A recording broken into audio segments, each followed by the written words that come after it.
All right, well, we live. Ladies and gentlemen, we are live for the first time ever. Oh, you're not playing the intro? I'm playing the intro. Oh, okay. We live for the first I time ever. Let's get to going. Don't blame it on sunshine. Don't blame it on the moonlight. Don't blame it on the good times. Blame it on the boogie. Don't blame it on sunshine. Sunshine. Moonlight. Moonlight. Boogie's got me in a super trance. Sunshine. Moonlight. Yeah. Good times. You just got that sunshine, yeah, moonlight, good times, good times. Welcome to the Blame It on the Boogie podcast. Step right on in. Because we all the way live with so much juice. So check out the crew as we start to get loose. DOOZE is in the place to be. Go ahead, dudes. Oh, it's D-time. You got to freestyle. Rodney went straight back to the 1980s talking about the place to be. Yeah, I think our foot is kind of stuck in the 80s. I ain't gonna be like that character Cat Williams played on My Wife and Kids. Oh yeah. He said my therapist said that the 80s was my best decade. My best decade, man. That's my best decade. The 90s probably was the best decade, but that's how the 90s. The 90s and the 90s and the early 2000s. We can debate that later. But again, welcome. This is our first foray into actually doing this episode live. We were going only because we can. I don't know. It's Super Bowl Sunday, so we just trying to do something different. We thank you for joining us. If you haven't done it so already, press that subscribe button, press the like button, press the notification button, send dudes the money. Press something. Just press something. And just come kick it with us. Today it's the three brothers, the three amigos I got with me. We actually got what you say? No, I was gonna say I know for certain that we got one new subscriber, my man Tarquin Gaines, with his Next Wave podcast. I know he subscribed last week. I personally saw him do that, so I gotta give a shout out. Shout out to him. We thank him. Tarquin. As I was saying, before Dorian jumped in and interrupted me.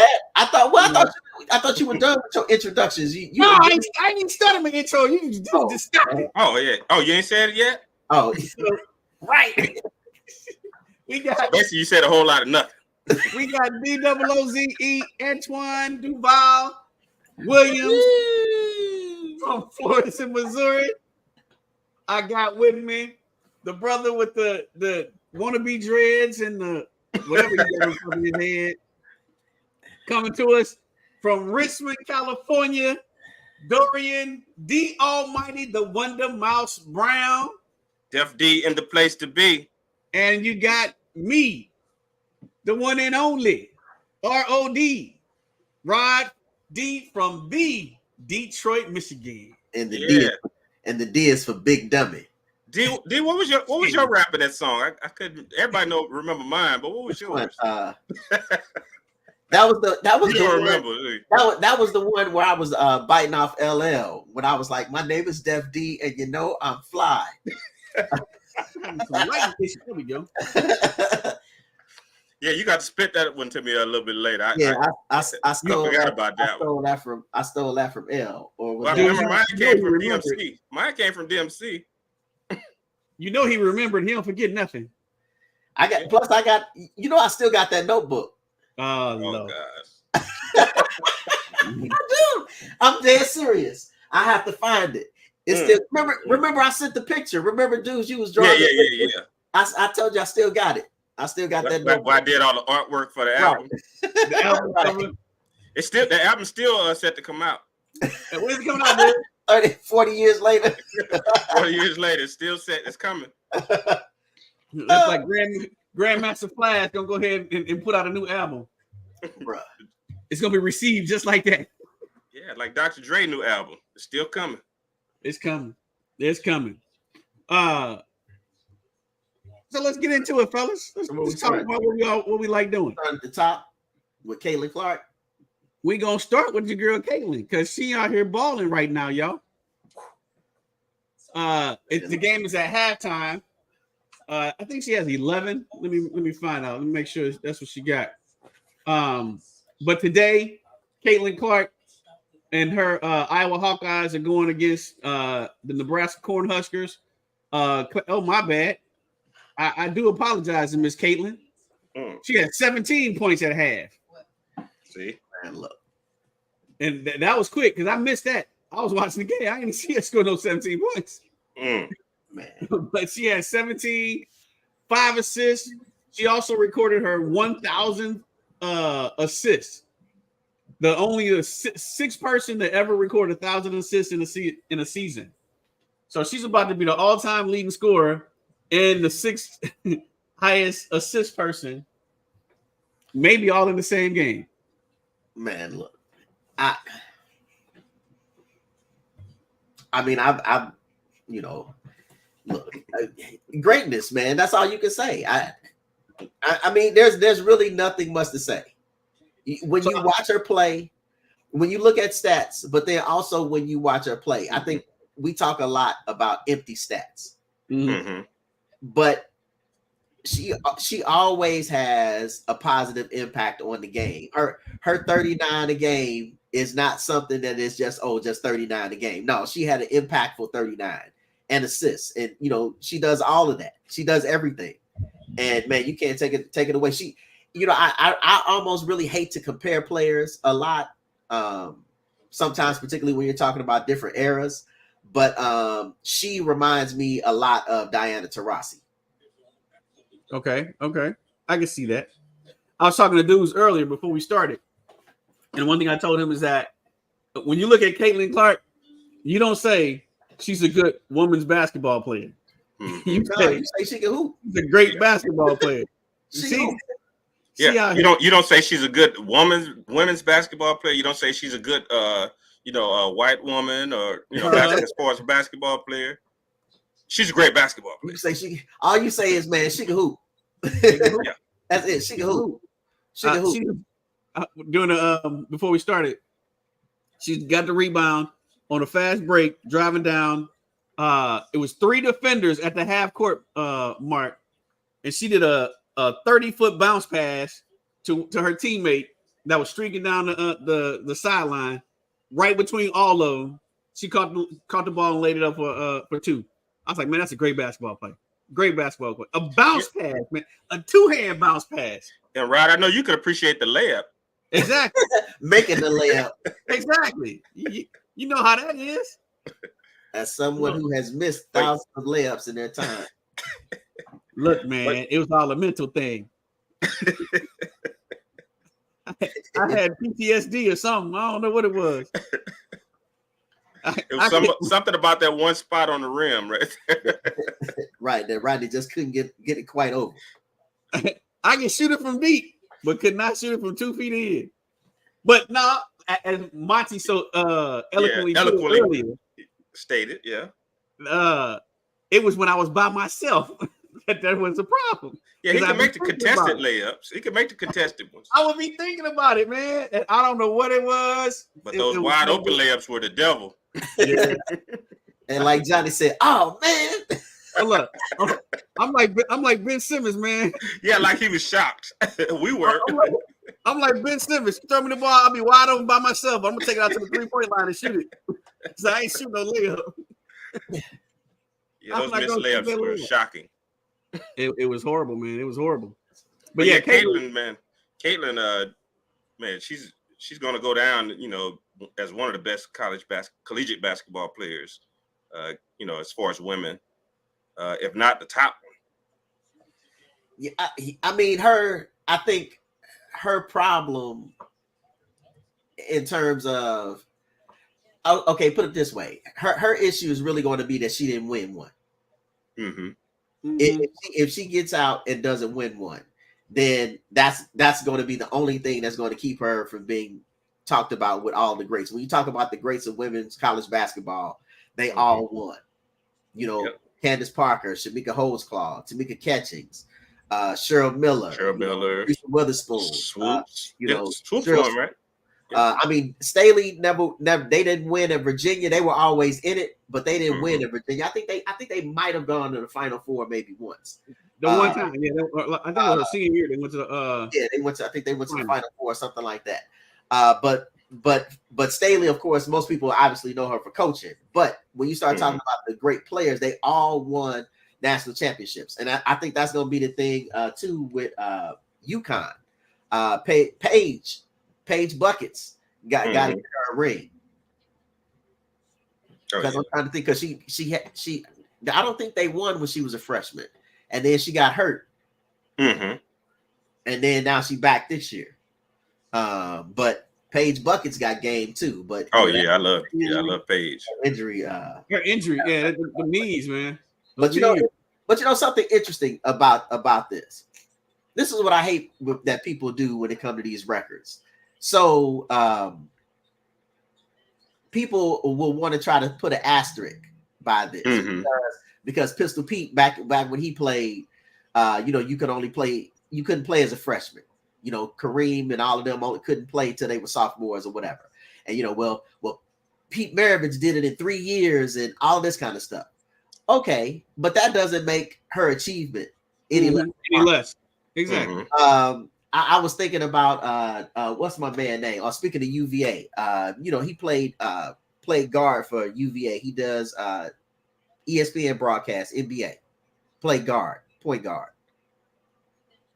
Not Corey. Corey Alexander. Corey Alexander. Yeah.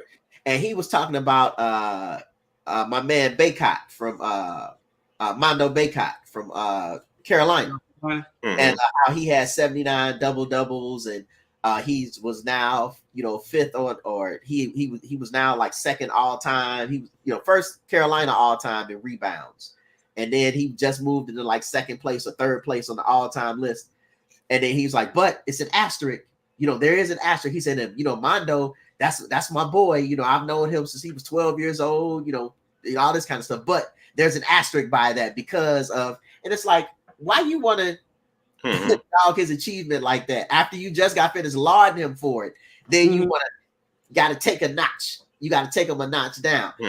But why does having an extra year put an asterisk on that when the idea of a person having those kind of records is the idea of consistency? They were able to do that consistently. So don't take that away from them just because, for whatever reason, because of some now change of rules. Now, all of a sudden, they have more opportunities to be able to do that, but they just have more opportunities to show you how good they really are and how consistent they really are as players. So I think that trying to get that little notch in them, I think I hate when folks do that, put those asterisks by it. Did Pistol Pete, he didn't win a championship, did he? No. I think they may have gone to the Final Four. Or maybe the championship game or something like that. But I don't think they won. Yeah, they didn't win. No. So, I mean, the extra year, I hear what you're saying, D, and I agree somewhat. But when you look at strictly for record purposes, not based on, is she a great basketball player, this, that, and the other, but strictly for record purposes, when you have that extra time to get these records, just like in the NFL now, where instead of 16 games, now you got 17 games. So this year, you had a couple players at the beginning of the year that was trending toward passing the 2,000-yard receiving mark. They didn't do it, but they were trending that way. And the thing is it the same with them being able to accomplish that 2,000 yards in 17 games versus like Calvin Johnson when he was trying in 16 games? So that's the only drawback I can have. But you can't take away from. You have to judge them based on the rules at that particular time. Yeah, exactly. I was going to say, but you're holding something against them that they can't do anything about. It's not, whoever's fault, Caitlin Clark's fault, or anybody else's fault that Pistol Pete couldn't play an extra year. You know, if Pistol Pete had played an extra year, he'd have 6,000. The record probably would be out of reach. He would have scored 2,000 more points. You know what I'm saying? If he had an extra year to play, who knows? You know, so you can't hold it against them because they have an extra year. That's not her fault. That's not any. You know that, but she still averaged 30-something points a game. I mean, Pistol Pete averaged 44, but still, you know, she's still averaging 30-something points a game. It's like, come on, y'all, stop with that. You know. Well, I mean, those are just people that have nothing else to complain about. Yeah, that's damn Hall of Fame holders. You know how I feel about them folks. Okay, going back to, but we jumping all over the place, but we live. We can do that. When you look at the idea of Michael Jordan versus LeBron James, right? The newer basketball, the younger basketball players who think that LeBron James is the GOAT will say, oh, he made it to 10 NBA finals. Your older heads like us will say Jordan was 6-0. LeBron lost 6. So which accomplishment is greater? I mean, don't get me wrong. I'm an old head. Jordan is the GOAT, right? I've seen both of them play. Jordan is the GOAT. To me, there's really not a lot of debate. Jordan is definitely the GOAT. But you have to give LeBron his props. The brother went to 10 straight NBA finals. 10 straight NBA finals. Other than maybe some fellas that played for the Celtics, that has never been accomplished before. Oh yeah, LeBron's been doing it, you know, like you said, consistently for all these years. And you know, even Jordan took some time off. Right. As a matter of fact. And I'm giving his props, and y'all know how much I hate LeBron. But you can't take away the accomplishments that this brother has. Even with the he got the all-time scoring leader now. You can't take away from what this brother did. No, you can't. And I don't even want to get it. I don't even want to get into this. Started getting to the Jordan LeBron debate because I think that they're both great. I think that LeBron. I think LeBron is the greatest player of his time. I think you really start getting into real issues when you start trying to compare eras. Like, I've heard, Gilbert Arenas say this. Well, if, you think them guys in the 60s could play with these guys in the 90s. And well, yeah, the thing is that the reason that you play the game the way that you played it is because they played it the way that they played it. You're building off of them, So let's not take away from what they did for the game. But this has always been my thing about Jordan. And this is comparing Jordan to Kobe. This is comparing Jordan to Dr. J, to, cats of his time, even Bird, Magic, then you get into, Vince Carter, KG, any of these guys, then everybody they tried to compare to Jordan.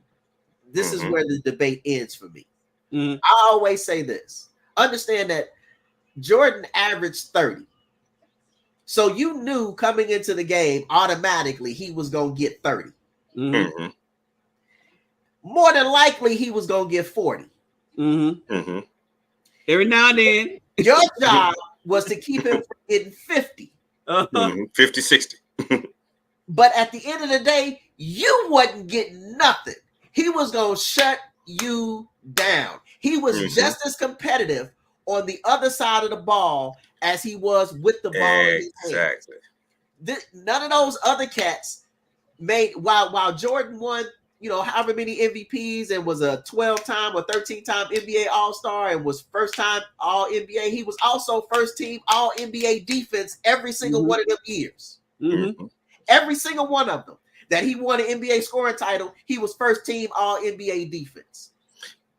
He had his game was all around. No weaknesses. So that's what separates Jordan from everybody else. That nobody it's strange that you said that, because I was talking to my son Isaiah this morning about the same thing. I said, these guys don't take the challenge anymore. Jordan and Pippen used to fight each other over who was guarding Magic Johnson, or Dominic Wilkins or the top scorer of the other team, they would like really get into it about it. Right. And then they would have to settle with, okay, you guard him the first half, I'll guard him the second half. Right. But, both of them wanted to guard him the whole time. Right. So these guys, I mean, I see Jason Tatum and even Horford and what's the center, Porzingis and all these guys. But anyway, why when the Sixers play the Celtics, Drew Holiday guards Embiid? You got a 6'3" guy guarding a 7-foot guy because nobody else wants to take the challenge. They don't take the challenge. Yeah. Man, they would have to beat me to keep me from trying to guard the best guy.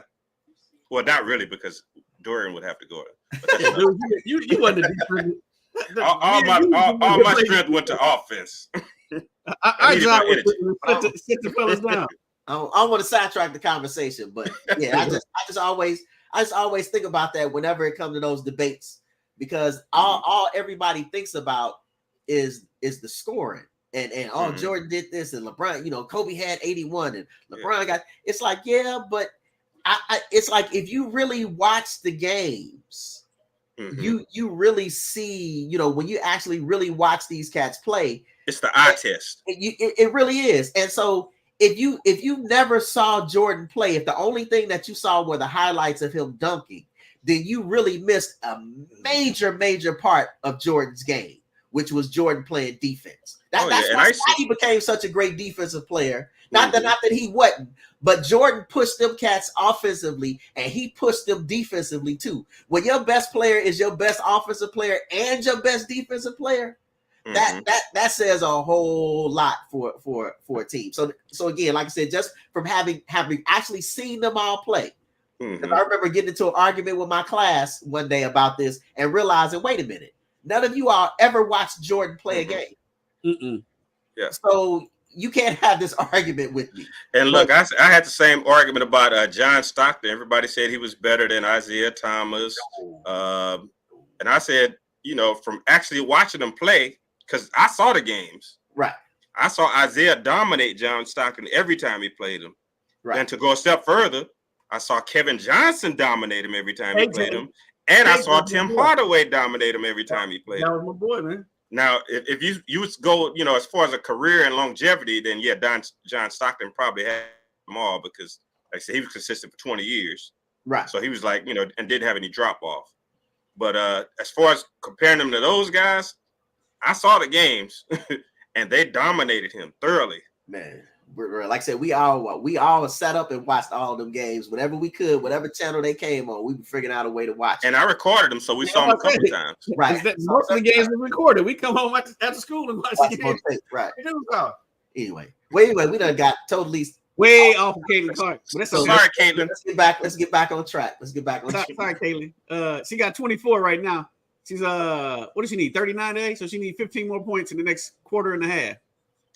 It's possible, all right, but we keep track of it. She needs 13 points now. Come on, Caitlin. Pick it up. 5:30 left in the third. So anyway, okay. So we'll keep an eye on that. But since we're still talking about basketball, on Thursday we had the NBA trade deadline, which is like one of my most exciting days of the basketball season because I'm a you get the prayer that the Knicks get LeBron. No. I didn't want I did not want LeBron this year because I didn't want him to mess up my team. Now he can come over during the offseason, so that way I don't have to give up no assets to get him. And he can join the team, but he ain't gonna be my team. But we'll talk about that in a minute. Right now we're gonna talk about the NBA trade deadline winners and losers. And it was an eventful day. I'm not gonna say it was an exciting day because you didn't see a whole lot of big names get traded, but there were a lot of names traded and released because a lot of them that got traded also got released. Teams are just trying to do two things. They're trying to first, either get assets, be it, players or draft picks, but a lot of teams are also just mainly concerned about that luxury tax. They don't want to pay the luxury tax, especially when your team is not doing that well and you're going to be in the lottery. What's the point of me being in the lottery and then I got to pay $30 million as a luxury tax penalty for being over the cap. So a lot of teams were just getting rid of players just for the sake of getting rid of players, so they didn't have to pay all that extra money. But let's look at some trades that did occur. The Detroit Pistons was probably the most active team this year. I don't know if that's a good thing or a bad thing or whatever, but they made the most trades. Let's just say that. It was a thing. Yeah, and the thing about it, they had to because their team is like just horrible right now. But not only are they horrible, they don't mesh, and it's a fault of Troy Weaver. Troy Weaver is the one that put this team together. And I hate to complain about the dude because it's a brother with a GM job, and you want all the brothers to do well. But the job that he's done so far with the Pistons these last 3 years, man, bro, I tell you, have been nothing short of horrendous. When he first came in, he made like 4 trades the first week that he was here. And what he did was he took on contracts from other teams in exchange for second-round draft picks. Right? So you paying a player that really isn't a good player, but he's on an expiring contract, so now you can get all this extra cap space at the end of the season, but your team sucks. But you accept that, when you first start your rebuild, you accept that. Okay, in order for us to get better, we got to get worse first. So let's clear the cap space. Let's clear our financials, get to a position where we're able to go out there and try to recruit a free agent, so on and so forth, or be able to trade for another player. If we do like Oklahoma City did, and get all these different draft picks, and I can go out there, I can take these draft picks, and I can trade for a star. But the problem is, he didn't do that. The first draft pick that he had, he selected Killian Hayes with the number 7 pick, point guard out of France. 2 picks later, the Sacramento Kings selected Halliburton, who is now probably going to be all NBA. He's a NBA All-Star this year. If he played enough games, starter. Yeah, that if he qualifies. Well, we'll get to that too. If he qualifies, but yeah. But prior to the draft, even though these people are not in the front office of the Pistons, but most draft experts were predicting Halliburton to go to the Pistons. Why? Because the Pistons needed a point guard. They needed someone to come in and set the table and do all the things that Halliburton does and does well. They needed someone to be able to score. But they went out and got a 19-year-old French point guard that nobody had heard of because he came over and had a great workout. Now, the Pistons of anybody, any team in the league should know that pre-draft workouts don't mean jack. That's Darko Milicic. Exactly. If no other team in the league knows about these pre-draft workouts, it should be the Pistons. But they let this pre-draft workout. So he came in that one day and actually made shots that one day. And hasn't made a shot since. Still looking for his shot. He's still trying to make a shot. In the 3 years he's been here, hasn't made a shot since. Listen, and I'm when I go to the game, I'll be like, praying, hoping, wishing that this brother make a shot. But man, he has the worst. And it doesn't even look bad. His form doesn't look that bad. But maybe he needs glasses or something because his shot be so freaking far off. It's crazy. Right, D. Why could I hear Rodney at the game without even being there saying, "Stop shooting"? Why is he shooting? Exactly. Like, get him off the floor. Can't you hear it? Get him off the floor.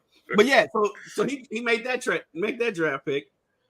And that pretty much set the team back 4 or 5 years. Because the next year, the team was so horrible. The next year, they got the number 1 pick. And were able to draft Cade Cunningham, who's another guard. Right. They like Detroit when they kept drafting wide receivers. So then the next year, Detroit just kept drafting the same player, like 4 years the exact ago. same player. Yeah. Year 3, who does he draft? But Not Duran. Ivy. Jaden Ivy. Ivy. Mm-hmm. You go and draft Jaden Ivy, who's a point guard / Gordon point guard. Mm-hmm. Does the same thing as Cade does, but this is your 3 picks. And then this year,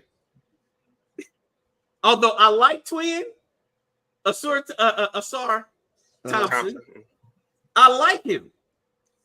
But this brother shoots 25% from the field. He is horrible. He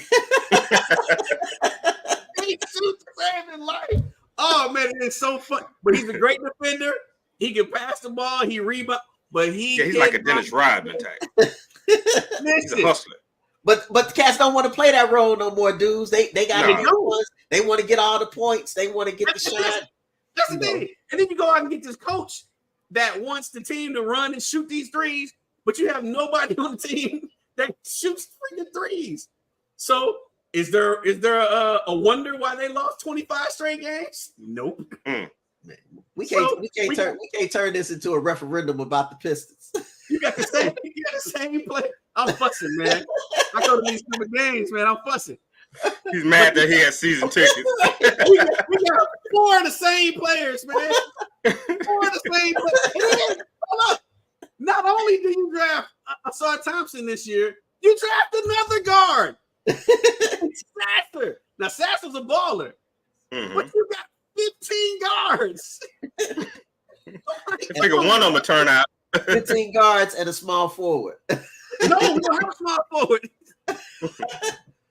The other thing that he did, and yes, I am making this a referendum on the Pistons. Yeah, we see. He went out and got every sorry big man you could possibly get. We got James Wiseman, who's #1 pick. There was a reason why Golden State gave up on him for nothing. No, they just gave him away. He was #2 pick after Edwards in Minnesota, but they just gave him away, right? So there was a reason why they gave him away. What who was that comedian a long time ago? I forgot his name. He used to say, "Take my wife, please." Please. That's my wife. That's how Golden State was about James Wiseman. Take my Wiseman, please. And then they got Marvin Bagley III, who was there was a reason. He was a #1 pick, wasn't he? Wasn't Bagley a #1 pick? He was 2 also. From Sacramento, okay. Yeah, but there was a reason why Sacramento just gave him away also.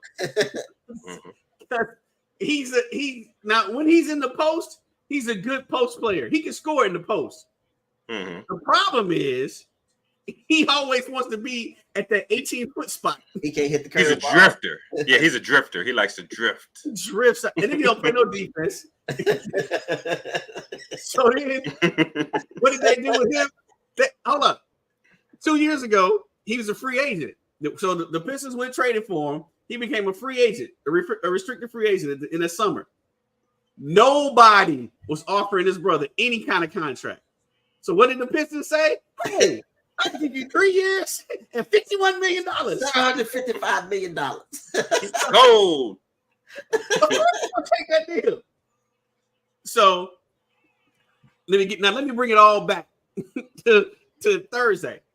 So now Weaver's trying to get rid of all this mess that he created. It was so bad that Killian Hayes, #7 pick 3 years ago, they couldn't even find anybody to trade him to. So they had to cut him. He got released because nobody wanted him. Why? Because he can't shoot. Who wants a guard out there that can't shoot? A shooting guard that can't shoot. He's 6'5". He can pass. He can dish the ball. He's a real good. Again, Killian has his positive points. He can pass the ball. Yes, he can defend when he wants to. He can rebound. The problem is he can't shoot. That he can't do ever. But the rebound, passing, and defending, he does that like every third game. So he has no consistency to his game. So you can't trust him. You can't put him out there. So yes, nobody wanted him. So now you release the number 7 pick 3 years after you picked him. He can't even make it to restricted free agency. Then he traded away, which was a great thing because he traded him to my Knicks. The 2 best scorers. How did I know the Knicks was going to tie into this some kind of way? Of course. That was a big trade. Bojan Bogdanovic. I was just waiting. Bogdanovic and Burke, both of them got traded to the Knicks, which I love. That was a wonderful trade for my Knicks. Now looking at it from the Pistons side, you got Grimes, who how can I put this nicely? Without cussing on a Sunday. Grimes is probably the most frustrating player ever for my Knicks. He showed you great glimpses. So much Grimes was the one that you guys didn't want to give up for Donovan Mitchell, right? So much so that we felt, he is no, I'm gonna say correction, not we. It wasn't we. This stirs his blood up right here. Felt that he was too valuable a player to trade him for Donovan Mitchell, who was by far a better player. It ain't even close. You're talking about someone that should be in the All-Star game each and every year, scoring 28 points a game, shooting 48%, 40%, 85%. The brother's just great. And you decided that Quentin Grimes was just too good a player to pass up than to get Donovan Mitchell. So now what do we need right now? We need somebody like Donovan Mitchell. Had him, couldn't get him. But anyway, so you got Quentin Grimes, who maybe, if given the opportunity that he's going to have with Detroit with more playing time, so on and so forth, maybe he can go ahead and develop. I hope so, because now he's on my Pistons. But then all you got was 2 second-round draft picks in cap space. So to give away your 2 best scorers for basically a player that might develop and 2 second-round draft picks for the Pistons side really wasn't a great trade-off. And then they traded what's his name? Kevin Knox to Utah for a wing player. And then they traded Monte Morris, another guard, for 2 more guards in the second-round draft. So they just did a whole lot of stuff and ended up with, now there's still like 12 guards instead of 15. And now instead of having 8 big men, you got 4. So I don't know the direction the Pistons are going, but they did something. It was look it up, seeing all the. Well, my question. I got a question for you then. So then, if the Pistons and the Knicks didn't do so well, the Knicks did great, and they never. So it don't sound like it, but the Knicks did wonderful. So who did? Who did well then at this NBA trade? Dallas Mavericks. So the Dallas Mavericks and actually the Knicks. The Dallas Mavs picked up was it Gafford? Daniel Gafford? From Washington. Oh man, we need to get our tickets, man. Yes. Yeah, right. We got to get our tickets. It ain't right. Dallas, Monty, Johnny, Calvin, holla at us after this show. We got to get these tickets. Anyway. Exactly. Matter of fact, call in. But there you go. We live. Call in.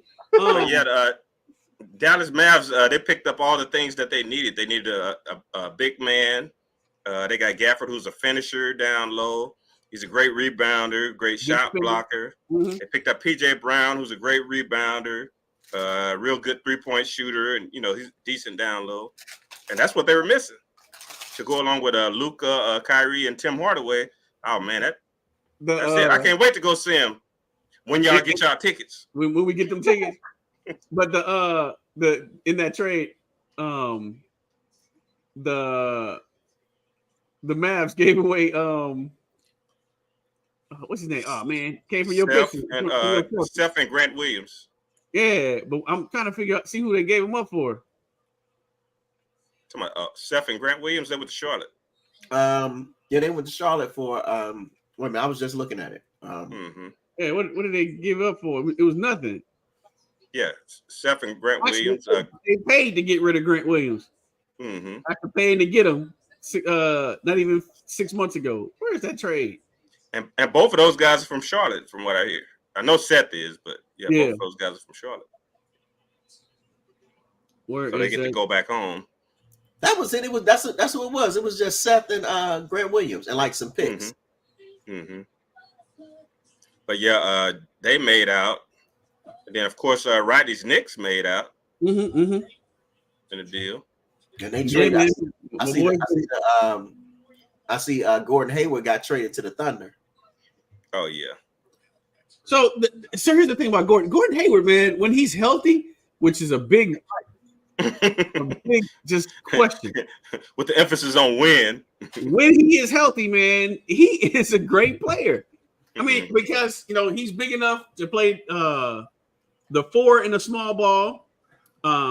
He's a great 3. He can drive. He can create for other players, and his shot is still there. He can still. And he's athletic, yeah. But the problem, he just cannot stay. And I feel so bad for him, man, because he had a career. He was on a career trajectory. That had he stayed on there, man, you might have been talking about him being in the Hall because he was balling when he was with Boston, not Boston. Utah. He was at Utah before he got to Boston. Boston's where he got hurt. But when he hurt, man, 25 points a game, 8 rebounds, 6 assists. He was balling. He was doing all the things that you want your small forward to do. Yeah. But that one injury, man, since then he's snake bitten. Yeah, but like I said, the Mavs and the Knicks, I mean, both of them got exactly what they needed, I think, to be contenders. I think with the Knicks, of course, it depends on whether we get a healthy Randall back and possibly Robinson. If they could be whole, I think they'll be right in there. Yeah, if we can be whole, man, your Celtics got a little. Yeah, I think that my Knicks against no Celtics. Well, I wouldn't say that. Shout out to Doran. Thank you, Doran. The Knicks will probably lose to Cleveland or somebody like that. But hey, but what you think about what Philly did, dudes? Buddy Hield. I was kind of confused with Philly. I mean, I love the Buddy Hield pickup, but I'm like, are they kind of like? You think they're kind of like throwing the season away, or do you think they really they believe Embiid is going to come back? Because my thought meniscus could be a tricky injury. I've been there. I had that one too. Yeah, you had that one too, didn't you? Oh no, meniscus and ACL. If it's a knee injury, dudes had it. But I like the Buddy Hield pickup. He's gonna make it trouble for a lot of teams that want to try to kind of sag down on Embiid. I think they did that with the thought because they know more than anybody else, and I'm pretty sure by trading for Hield, especially since he's going to be a free agent, they know that Embiid will probably be back in time for the playoffs. So I think, or else they probably would have went after Drummond harder. Exactly, because they're gonna need help in the middle. But I think they can survive into the playoffs. Right now, it's just survive and get in. Right now, right now they 5th. So and they got rid of Pat Bev. Pat Bev sent him to the Bucks. I guess the Bucks trying to call themselves trying to shore themselves up defensively. Yeah, I think they lost a lot when they lost Drew Holiday. On the front line of the defense. So and what that was the complaint about why the Bucks fired Adrian Griffin was about defense. So I guess again, not that Pat Bev is a defensive stopper anymore, as we talked about or whatever, but I think he gives them more defense against the guards, against those players that Drew Holiday would play against. Yeah. Pat Bev gives them, some more defense than they have. He puts up some resistance on, on the first line of defense, and plus he plays with a lot of heart. Right. So let me ask y'all this question. It didn't have nothing to do with the deadlines or whatever. But do you think Milwaukee is regretting that trade for Dame Lillard? I don't really think so. I think more so they might be regretting that getting rid of the coach, Adrian Griffin. No, I don't even think it's getting rid of Adrian Griffin. I think they think they messed up when they got rid of Coach Bud. Mm-hmm. Oh yeah. That's where I think that they I definitely agree with that. I mean, honestly, how do you get rid of your NBA championship winning coach a year after he won? A year after he won? It's this idea. It seems to me to be this idea that once you win it, we expect you to win every year. Yeah, and then they lost Middleton that year. Remember? Right, but it's like, look how long it took y'all to win before you got here. Now you expected to win every single year. So unless something else was going on, internally or whatever, maybe bumping heads with the GM or the owner, who knows? But I think that's what they're regretting more than anything else is getting rid of Coach Bud. Yeah, I think they had a good thing going with Coach Bud. But like I said, with Adrian Griffin, I know they were upset that, the team had changed the whole dynamic and the fact that they're an offensive team instead of a defensive team. But the bottom line is wins, and they were winning. So even if I was upset that, we weren't playing defense anymore, I would have took some kind of solace in the fact that we are still winning. So, right. Yeah. But think about that, dudes. You go get Dame Lillard and you trade Dame Lillard for Drew Holiday. You wasn't trading for defense. That's not like, so how you gonna trade for Dame Lillard and then be mad that your defense ain't as good as it was? Exactly. If you were trading for Drew Holiday and your defense wasn't as good, well then I see why you mad. But you traded for Dame Lillard. It's not like Portland had ever been one of the top defensive teams in the league. So it's like, come on, it's like, what are y'all thinking? And I think they just undervalued Drew Holiday's importance to their defense because they were one of the top defensive teams or whatever. Yeah. But like I said, I think part of the main part of the problem also is Middleton has declined rapidly. Yeah, kind of had like a Klay Thompson decline. He fell off the cliff. It's sad looking at him, and he was their second best player. Remember? Versus, it's sad looking at him today versus what he was, a year and a half ago, man. Right. And he was their second best player, but now, he's probably like their fourth best player. Quick update. Caitlin has 31. She's 8 away from the record. There's 7 minutes and 10 seconds left in the game. Oh, shit, get that. Iowa's up 71-61. So how does this NBA, why you say NBA buyout season? All right, so now after the All-Star, after the trade deadline comes the NBA buyout season. So all the players that the teams could not trade, high price players is going to be free agents, whatever, they get cut. Case in point, Kyle Lowry, who got traded from Miami to Toronto, has been released. Spencer Dinwiddie, who got traded from the Nets to I don't even know who he got traded to. It was Toronto also, wasn't it? Toronto, yeah. Yeah, he got released. Danilo Gallinari, who got traded from Washington to Detroit and was actually balling in Detroit. Why they cut him, I don't know, but he's been released. So these are veteran players that are now able to go out and sign with whoever they want to, other than the teams that traded them in the first place. Right. Catch on for the last part of the season to see if they can try to snag a ring or whatever. So today, Kyle Lowry got released, and he's expected to sign with none other than his hometown, Philadelphia 76ers. Right? Spencer Dinwiddie, who's also released, he's about to sign with the Lakers. So that's the buyout season. So now it's time, again, you got all these players that are available and try to catch on. I think they had to be on the roster. I want to say, but no, they have to be released by the 15th and on a roster by the end of the season in order to be eligible for the playoffs, or somewhere around there, something like that. I don't know the exact dates, but anyway. So which brings us to the question: Spencer Dinwiddie signs with the Lakers today, D. But does that now allow the Lakers to win? But the bigger question is, will LeBron win another chip in LA? No. Same with me. No and no. But that's the new age person's GOAT though. He's supposed to be able to elevate everybody to championship level. Well, you can't elevate all 14 other players. I mean, I think he's at an age to where he can't do it anymore. As far as elevate his team to the point where they go to the championship and win another championship. And I think that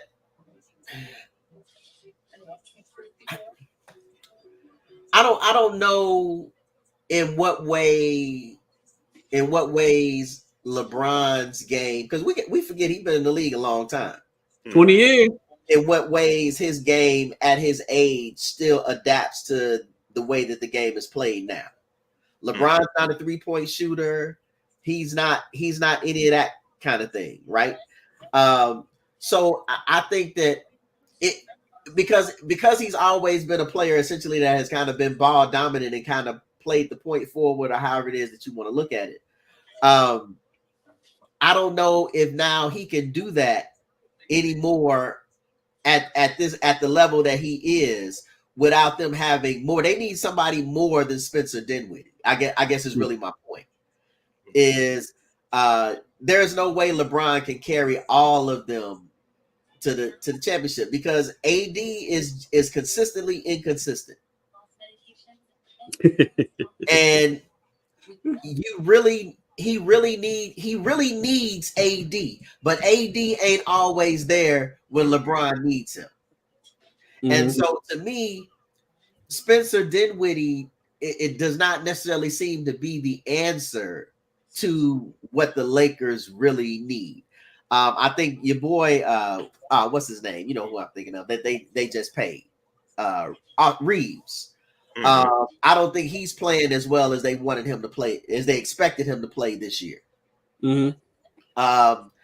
If he was playing better, then I think maybe Dinwiddie, him coming to the Lakers might give them some hope of getting out of where are they now at the 9th, I think. Last I checked. Are they 9th? So they still in the playoff. They're in the play-in. I mean the play-in. Mm-hmm. So no. So now that I think about that, I don't see anything that Spencer Dinwiddie adds to the team that's going to get them out of the playoff. And I was saying first round if they make it out of the playoff. I was telling Rod earlier that I believe that Spencer Dinwiddie is very similar to D'Angelo Russell in the way he plays. He's a scoring guard, but Russell's actually better than Dinwiddie. Mm-hmm. And so, and to the other part, LeBron, at this age, I think is, we shouldn't be expecting him to carry a team to NBA championship. The idea was for AD to step up and become that number one guy, and LeBron number 2, by this point, and them kind of ride it out that way. But that never happened because, like Dorian pointed out, the inconsistencies with AD. He's going to give you 30 points one game and about 10 points the next. So that's not going to work. And the other guys, well, like I tell everybody, I think the issue is LeBron's ball dominance. Yep. I think if he would go ahead and let the other guys play, meaning Reeves and Russell, let them play their games, and LeBron just fill in the holes, on the team as far as what's needed. Be that, a utility guy. He's still going to get 20 points and, 5 assists. He might not get his 8 to 10 assists because he won't have the ball as much. And then AD needs to dominate. But like we said, that's not going to happen because AD promises to be an inconsistent player. But dudes, but again, and I'm asking you this question because that was kind of the point that I was making. Mm-hmm. It's like if you take the ball out of LeBron's hands, what does he do? Like he's not a spot up shooter. Are you really expecting him for if D'Angelo Russell is if they playing a 1-4 at the top or whatever? Are you really expecting LeBron to allow D'Angelo Russell and Reeves to penetrate and then kick it to him for the 3? Is he going to be the spot up shooter now? Are you expecting him to rebound? That kind of thing. Maybe rebound and bring the ball up or do whatever. It's like where without him being as ball dominant as he's been, where does he fit now in the NBA or even with the Lakers? I see LeBron as he still has a slashing ability. He's been drinking from the fountain of youth, so he still could be a slasher. So he's going to get his points that way.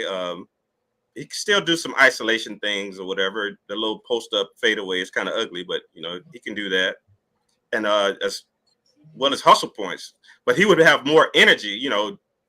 All three of us both have played the point guard, so we know it takes a lot of energy to bring the ball up the court, against the pressure, pressure the defense, and to have to do that and also make plays, and then also to score. He's doing all of that.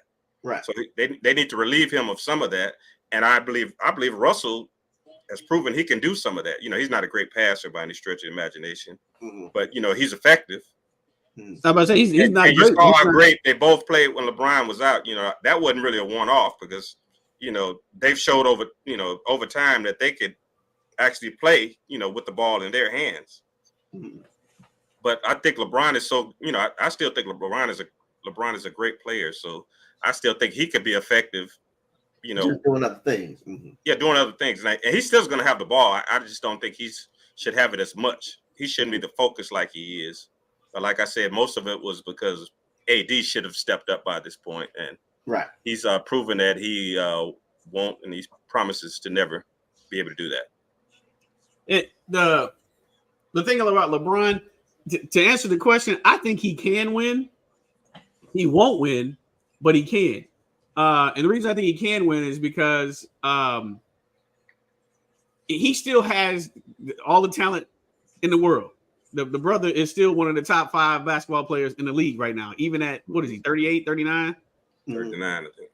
He's still one of the top. So he has the ability to do it. But because he's done, like D said, because he's done this for so long, there is no way he's going to humble himself ever and say, you know what? Instead of me trying to get 28 a game, let me just get 21 and, let my other teammates do what they do. So that way, again, he, like you said, dudes, he can be fresher during the latter parts of the game. He won't do that. And if you look back at history, most of the greats couldn't. Exactly. And it's no they could change their games. The one that could, they were Jordan couldn't do it. They played longer. Do it. When Jordan was at Washington, he came back. Jordan wanted to beat Jordan. Jordan stunted the team's growth. And he studied it, and that's what's happening with the Lakers, because D'Angelo Russell, man, for what it's worth, D'Angelo Russell is a hell of a basketball player. He can score with the best of them. He's a good 3-point. Look at his stats right now. Yeah, he's balling. He's learned now, even though he had all that rumors that was going around. They're gonna trade him for Murray, blah blah blah. D'Angelo Russell for DeJounte Murray would have been a stupid trade, because Murray's not as good a 3-point shooter as he is, and that's all you're gonna have to. That's all you're gonna be able to do with any team. LeBron exactly. Sit in the corner and wait for the pass to come through, come to you and shoot the 3. But that's not Murray's game. Russell has learned now. It's taken him a while to learn it, but he's learned now. All right, I'm just gonna sit out here and I'm gonna get the ball, and once I get it, I'm shooting it. And you see, lately they've been bringing Russell off the bench so he can have the ball, and that's when his play really picked up. Play better because he's in when LeBron's out and he has the ball, and that's when the Lakers are thriving.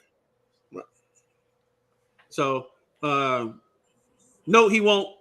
So we gonna move away from LeBron. But speaking of AD, because he's known as who gave him that nickname? Was it Charles Barkley? Charles Barkley. But there's a lot of players that have been in street clothes lately, and the new rule for this year is that in order to qualify for any of the postseason awards, you have to play in a minimum of 65 games. And that's going to be some big time players that's not going to hit that mark. Mainly last year's MVP. Joel Embiid will not be a repeat MVP winner because he's out for the. They said a minimum of the next 3 weeks. Mm-hmm. And that's just. It actually said they'll reevaluate him in 3 weeks. Mm-hmm. That doesn't even mean that he's going to start playing or even start practicing, but they're going to reevaluate him in 3 weeks. So he's going to miss that 65 game mark. Tyrese Halliburton is on the verge of missing that. If he has one more injury, he's going to miss it. And if he misses it, he won't be on one of the all NBA teams, which will cost him a whopping $40 million. $40 million. $40 million. So, so dudes, one of the reasons why Embiid tried to play the other day is because anyway, I'm sorry, I got a message from Instagram. I don't know what just happened, but anyway, I got that message too. Me too. One of the reasons why Embiid tried to play through his injury is because he wanted the ability to get that MVP, and he was arguably the leading. I think it wasn't even an argument. I think he was probably going to be first place in the MVP vote. So how do you think it's affecting players' mindset about going out here and playing? Well, I think it's affecting the guys by the players because they're I mean, the whole intent of the rule was to get the guys to through and the guys that could actually play that weren't injured, force them to play. And sometimes you have the guys with the little nagging injuries and hurts or whatever to push through some of those if you possibly could. And the fact that Embiid and Halliburton, both of those guys right now, they are actually injured. Mm-hmm. Embiid had been hampered with knee problems prior to the injury that he sustained, and a lot of it was due to overuse. He was pushing himself to play through in order to get the MVP, and it just came to a head when he tore his meniscus, and having sustained that injury before, that's a rough one. It's hard to call. He might be able to come back in 4 to 6 weeks. Or it might take quite longer. Gilbert Arenas suffered that injury, and he was never the same. Right. So that's real tricky. And then Ron Artest suffered the injury and came back in like a week or two. But he's a little, right. That way. Yeah, he's a little touched. Hey, but he might be a fast healer on Meta World Peace. Exactly. One of them dudes. But yeah. So and then the Halliburton, I've been watching him play. And even Barkley and those guys said the same thing. He's not right. A hamstring injury is kind of rough to play through because it only gets worse the more you play. Right. It gets tighter and tighter and tighter to finally, a complete tear. So, he's jeopardizing his season, his team as far as the playoffs go. And then as far as his career, you're jeopardizing that by pushing through. And it's a shame, even though Halliburton was upset, it's not just the players' fault, that they were taking the games off when they weren't injured. It was, Popovich, we all know that, he started this stuff. So it's not just the players, but the players, they are guilty of taking games off when they know they were injured. They didn't have a problem sitting out and getting paid for, not playing. So, the big issue is, what's the answer? Well, I don't know if there's an answer. I think for me, I got a couple of things. One, I think that this becomes part of the problem when you start incentivizing individual awards. Mm-hmm. So instead of just paying someone, I'm sorry. instead of just Nebraska just took a 1-point lead. They came back. Over Iowa on a big 3. So instead of paying someone for their labor to play, you're paying them to get an MVP award. You're paying them, well, you'll get extra if you get this. You'll get extra if you get that. So you use these monetary things to incentivize these individual awards, which were once just about, well, who was the best player, this kind of thing. Now it becomes something else, right? because it's the prestige of these guys being considered the greatest of all time, right? You know, because we've gotten to that idea now that everybody wants to be the GOAT. Everybody wants to be making history. I was mentioning the other day, Rodney, we was talking, I was like, how they'll say, yeah, you know, they'll tell these players, yeah, you know, in an interview, you know, you're the first player under 25 to score 5 points in the last 2 minutes of a game in 3 consecutive games. You've made history. And they look like, how is that hit? You know, these kinds of stats. So they're chasing these kinds of things. And then you add money to it. Well, it's going to make them stress themselves now, because if I don't win MVP, I ain't going to get this $40 million. If I don't win MVP, if I don't play this many games, I'm not going to get MVP. If I don't play this many games, I'm not going to be this, you know, that kind of thing. So in a way, the players, in a sense, kind of put themselves in a trick bag, right? By agreeing to this, right? And also, again, allowing for these types of individual awards to become part of bargaining, to become part of my contract. So I think that's the issue. Now, also, what Dude said, I always think about the program, right? Now, as far as playing through these injuries and stuff goes, I always think about the movie The Program. When Omar Epps got hit, and the coach, James Caan, may rest in peace, was like, are you injured or are you hurt? And he was like, what do you mean? He said, are you injured or are you hurt? If you hurt, then you can get up and play again. If you injured, then we need to come get somebody to come get you off the field, so on and so forth. And he's like, okay, you know, yeah. So that's what I think about. If you hurt, then you can play through it. If you injured, that's something totally different. And again, just piggybacking off what Dude said, why put the rest of your career in jeopardy when you know you're really injured just because you're chasing an MVP award? But that, in the case of Halliburton, man, that's $40 million is something. It's kind of hard to leave on the table. $40 million. It is. And I'm not saying, but he can make it up later. Yeah, he can make it up later. And I'm not saying that it's not, but come on. I mean, at a certain point, once you get up into that kind of money, hundreds of millions, once you get into the hundreds of millions of dollars, I mean, come on. You know, look, again, we make this joke all the time. We, you know, to quote Eddie Murphy, now I got $150 million and $70. You know what I mean? It really becomes that, you know, when you get up into that kind of money. And again, don't get me wrong, 40 million, you know, saying this from somebody who's a brokenaire, right? Of course you can't turn down, you don't want to have to turn down that kind of money or that kind of thing. But once you start getting up into them hundreds of millions, I mean, come on. Yeah, and we've all had like pull hamstring strain or strain hamstrings. I've even torn mine before, so we know that's a rough one to play through because you really can't run, you can't sprint at all. That's right. You can't sprint, you can't change direction. But think about this though, like Dude said, you'll make it back up later, but why jeopardize the rest of your career for 40 million when you could probably end up making 200 and something million, 250 million, 300 something million down the road? Why jeopardize it now just for the 40 when you can possibly make, if you come back 100%, you know, you can make 100 million, 150 million, 200 million or whatever over the life of your career. So, when you negotiate your next contract, tack another 40 million on there. End of it during negotiation.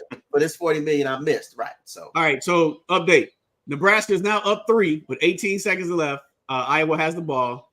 What's the possibility you think? Oh, don't. All right, never mind. Iowa's down 1. Fowler. Where's Caitlin at? That's for scoring. They had 3 girls surrounding Caitlin. She was not getting that ball.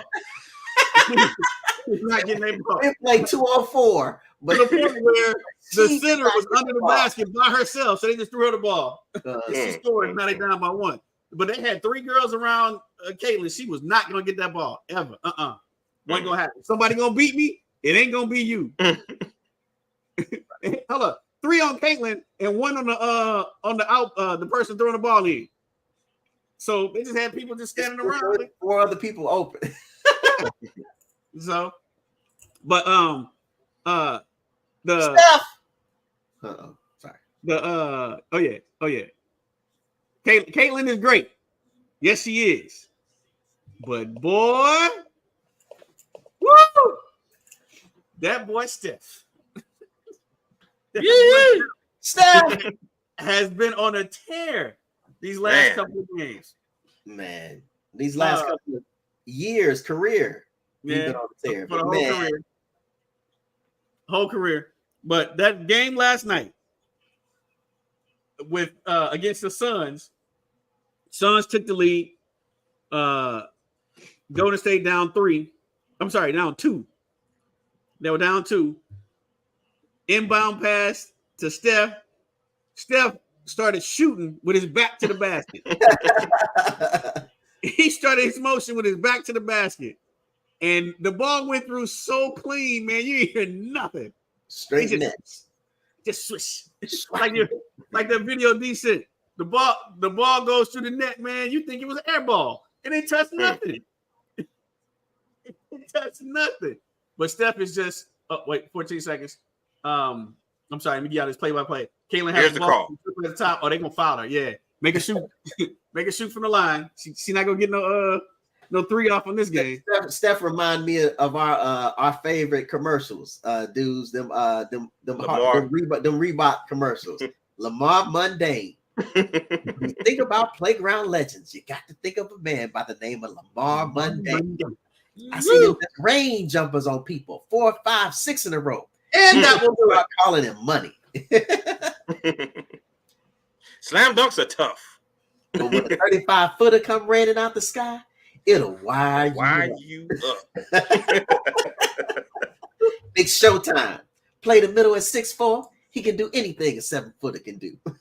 I remember all those. It was a dope commercial. Oh man! But anyway, I think those are still the best commercials. Man, still the best. Yeah. But yeah, man, you can't say I can. It's nothing much that I can really say. That's why I said I saw that, man. I was like, Steph is this dude. He's phenomenal, man. He and I think the thing about Steph too is, again, from the era that we grew up watching, is to watch somebody do all of this shooting threes. Mm-hmm. I mean, literally, it's like it makes you think about, again, going back to, for those who don't remember, or who are too young to remember those Reebok commercials.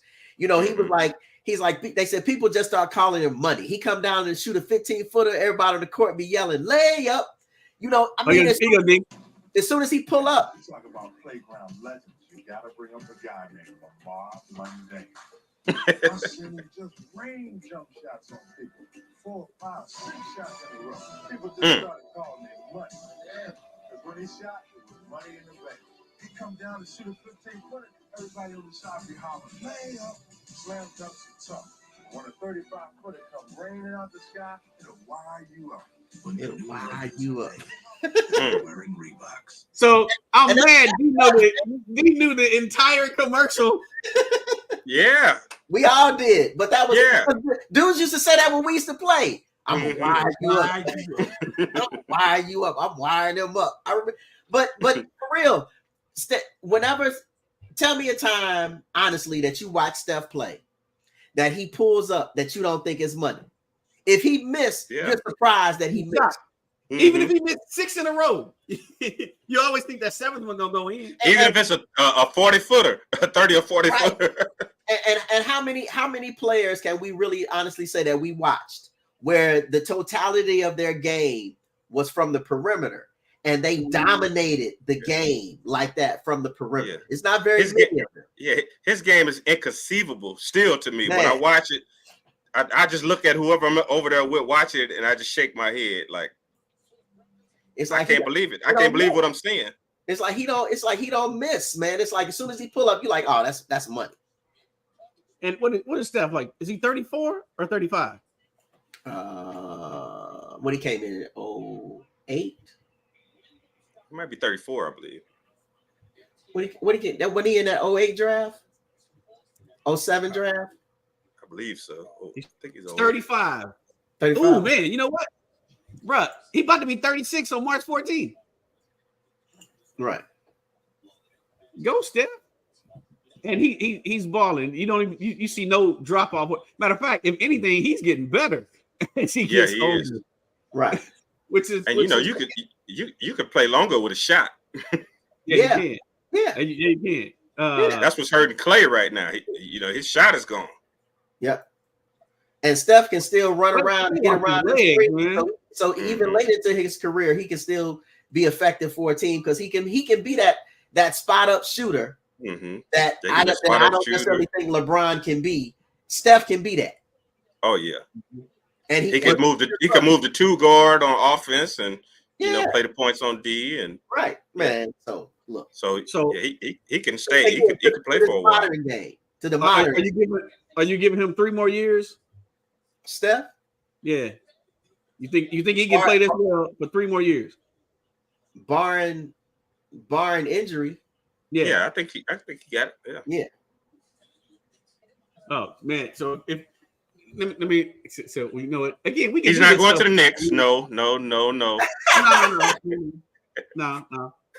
We can do this stuff when we live. I can look up Steph's his stats to see where he ranks. So he has a career 25 points a game. Man, wow. He averaged 6.4 assists a game. Yeah. I didn't realize he averaged that many assists. For his career, he's a 47% field goal shooter, 43 from 3, 91 from the free throw line. That's crazy. That's just that's it. And then you have to also understand that he missed pretty much a whole season. With those ankle injuries. Ankle injuries, yep. And then the one with the broken wrist. Oh yeah. Even though we know they were taken to get Wiseman, who they gave away. but still, he missed a whole lot of that season with that broken wrist too. So. But if you look at the beginning of his career, when the outside people were questioning why did they draft a 6 foot. Well, he's 6'3". He is actually 6'3". I ain't gonna say but he was like 160 pounds when they drafted him. Why would they draft this 6'3", 160? And they already had Monte Ellis, who was about the same height and weight, and was super athletic. Right. The thing is, they had just given him a big contract. So you have this. So why would you draft this kid? And then he comes in and he gets hurt. So then all the questions come in. Questioning why did you draft this dude? And then Steph did what Steph does. And he just took off. What do you say Mark Jackson told him when they traded Monte Ellis? Don't make a fool out of me, son. Or don't make a fool out of me, or don't make a liar out of me, son. Something he told him. He said, all right. Just showed you the confidence Mark Jackson had in it. He knew Mark Jackson knew. Mark Jackson was saying it. I remember Mark Jackson was saying it early in their career that Steph and Clay were the best shooters ever in the NBA. Yeah. And I was like, nah, that can't be.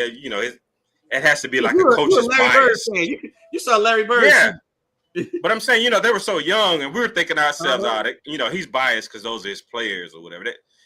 We've seen Ray Allen, Reggie, Larry Bird, and those guys. Right.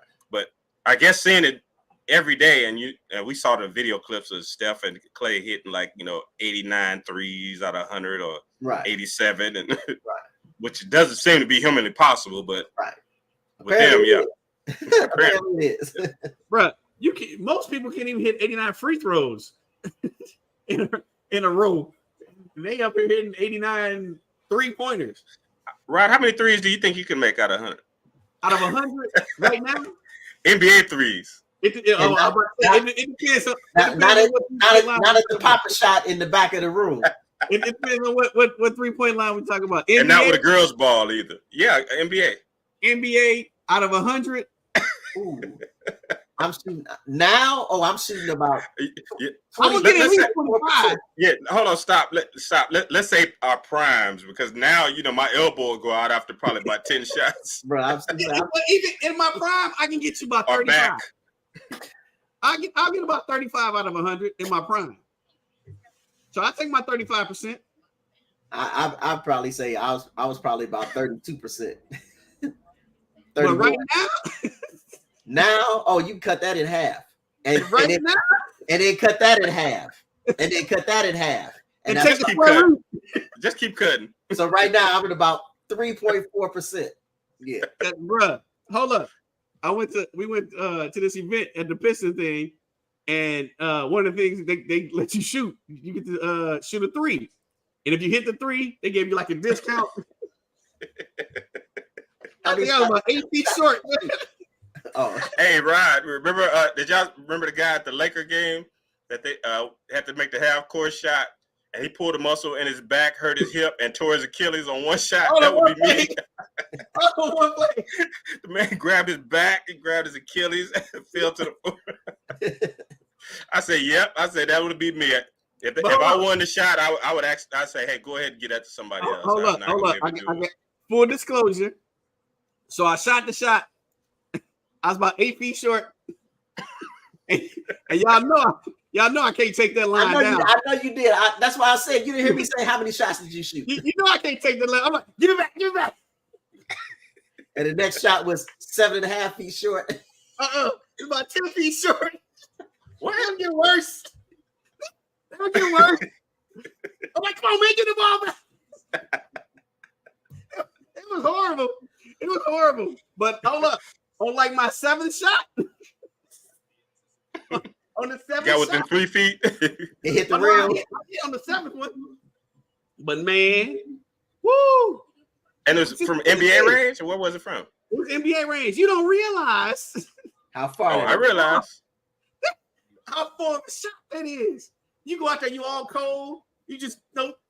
The first one, man, when the first one was so short, I was like, y'all gotta give me that ball back. They said, you only get one shot. I don't care. Give me that ball back. I don't care about the money. Give me the ball back. Look, now I remember me and D and who's it? Big Rud, Donald Ray, and Bo. We were playing around the world, and it was like a legends around the world. You know, we consider ourselves legends. Playground legends. The first game went okay. Bo, stays in the gym all the time, so quite naturally he beat us. Mm-hmm. But somewhere at the beginning of the second game, my elbow went out. And I couldn't shoot it anymore. Yeah, just everybody else was quite off too. I think Bo was the only one that was coming close. Father Time is undefeated. Oh, look, was that you with me when we went to? It was like at a carnival. You shot like 50 shots. Yes. Roddy shot like 50 shots. Didn't make none of them. But I won that bear at the end though. Yeah, but you steal it. But you spent like $60. You could have just went to the store and got one a whole lot cheaper. He bought the bear. It ain't the same. It ain't the same. You could have bought one from the store a whole lot cheaper. The amount of money that you spent on that bear trying to make that shot. That is truth right there. That is true. He's like, no, I gotta make it. I was like, man. The rim is about this big. He's not gonna give up. Remember, we went and looked, and they had taken them and turned it into it was almost like an oval. Yep. It was almost like how your eyelids are. You know how they kind of come in and then come around. And so the only way you were actually really gonna ever be able to make a shot is you're just gonna have to hit it straight nets every single time. Don't touch the rim at all. Or hit it perfectly off the backboard and have it go in. Yeah, they had it rigged like that. But yeah, Rodney spent about $60 to win a bear. That's about this big. I was just about to say, and it was about this big. He could have got one from the Hallmark store for $8.99. I was gonna win that bear, man. That bear was coming home with me. I remember we used to have those classic around the world games, and I would take off in the lead every time and get stuck in that corner. Remember, you always had to make those 2 shots in the corner. And everybody would eventually pass me up. And I always feel like I'd still be stuck in the corner. Challenge. Speaking of, I could make the first shot in the corner, but that second shot, I don't know why. Woo. Speaking of around the world, good segue. Speaking of around the world, Sabrina and Steph. Who you with? So, hey, it's just like when we'll talk about it's the thing about Pat Mahomes. I don't care when. I can't go against Pat Mahomes. I can't go against Steph. Sabrina is great, and she will probably beat him. I just can't go against Steph, man. I just can't. Because he's the Steph shot is so pure. It is so difficult for me to ever think, like you dude just said, that he's ever miss a shot. Mm-hmm. But the thing is, how many 3-point challenges has he actually won? I think he got 1 or 2. I think. I know he got 1.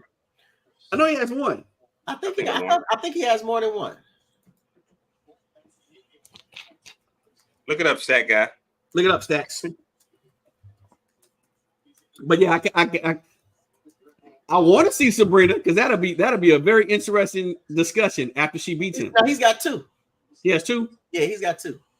He ain't Larry Bird though. Yeah, Steph got 2.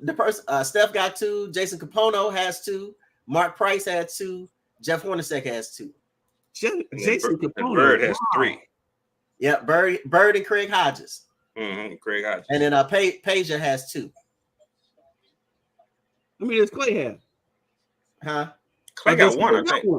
Yeah, Clay got 1, I think. Let's see. Didn't he beat Steph the first time they were in it? I thought he beat Steph. Clay won in 15.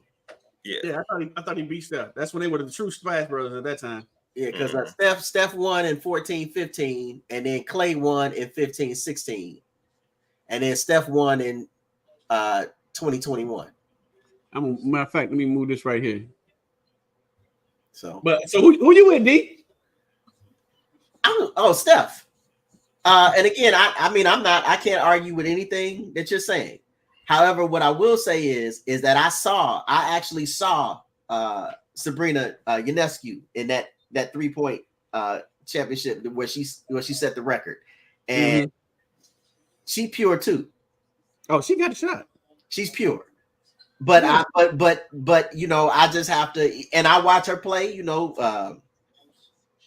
at in college, you know, and also in the pros, and I just think that Steph, when it comes down to it and they get to shooting, that there's for some reason Steph is just going, you know, and I don't. It's not that I'm not, and I also am not saying that he just gonna go out there and just blow her out or anything of that nature. No, I'm not.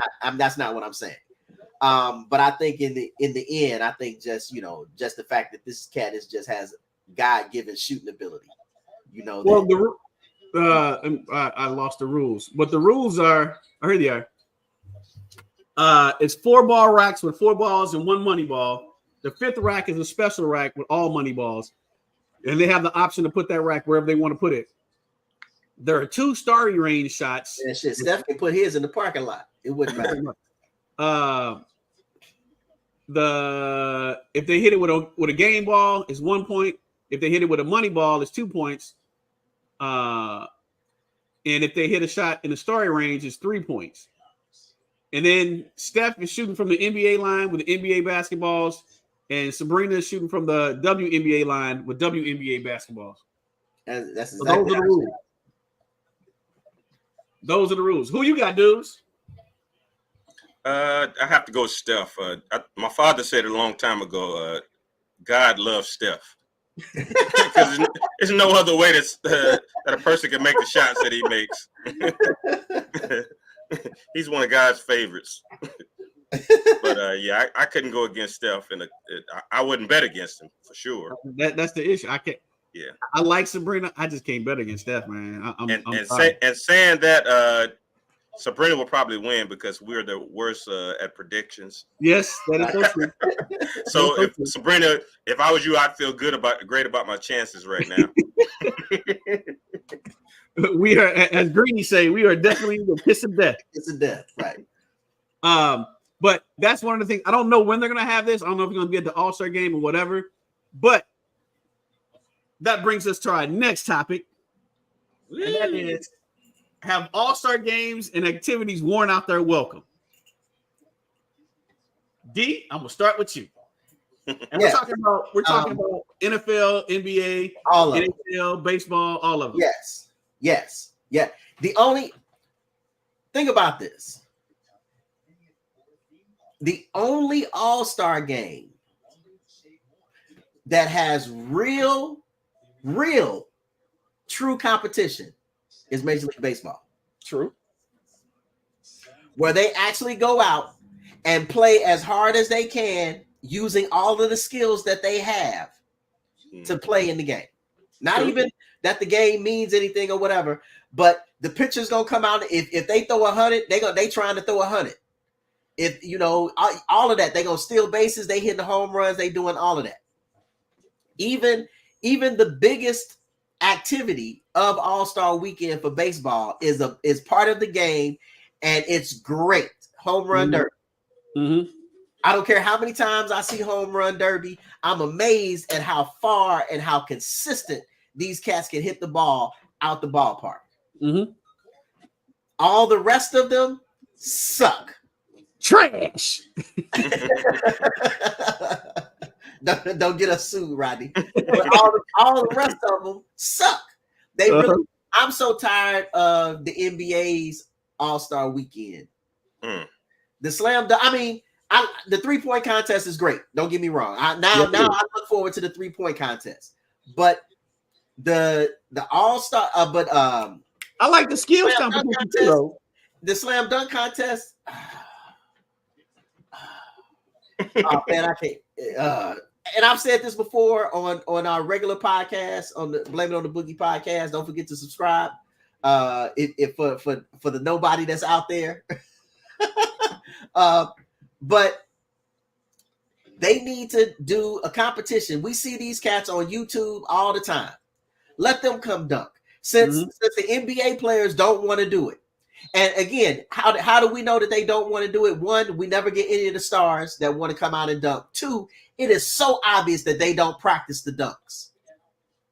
Let these cats that we see on YouTube and Facebook and all of this kind of stuff that do dunk, dudes, you send them to us all the time from IG and all of that, where these cats be doing some dunks. Let them come for $250,000.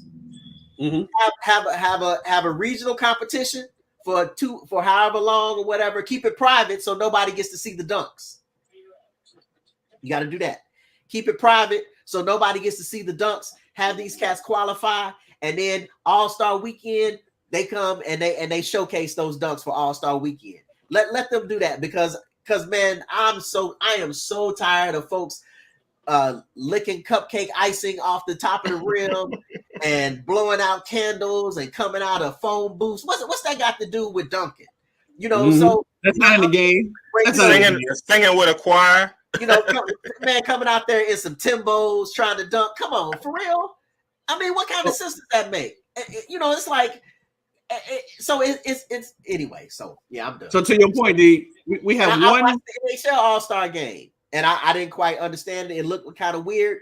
And we all know that the football All-Star game, even the Pro Bowl, has been terrible for the longest. And flag football is even worse. I don't want to play flag football. I do not want to see that. So just tell them that they made the Pro Bowl, give them their NFL awards, and then move on. Because whatever it is that they doing that y'all got us trying to pay money for on Sunday, it's worse than a bowl game. You see the attendance at that kind of stuff. You know, I mean, nobody in the stands want to see that, man. So just do away with it. But good job, Major League Baseball. So D, here are the 2024 NBA dunk contest participants. You have one. Everyone probably knows his name, and it's Jaylen Brown of the Boston Celtics. You may remember this person from last year, Matt McClung, but there's a little issue. He's still not in the NBA. He's still in the G League. And he wasn't in the NBA last year either. He wasn't in the NBA last year.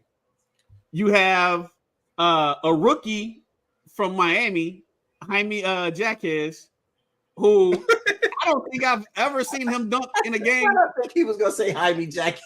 That's what I thought he was going to say. That's what I thought he was going to say. I was going to say, why you call that man a jackass? Live. That is not what I said, Jaime.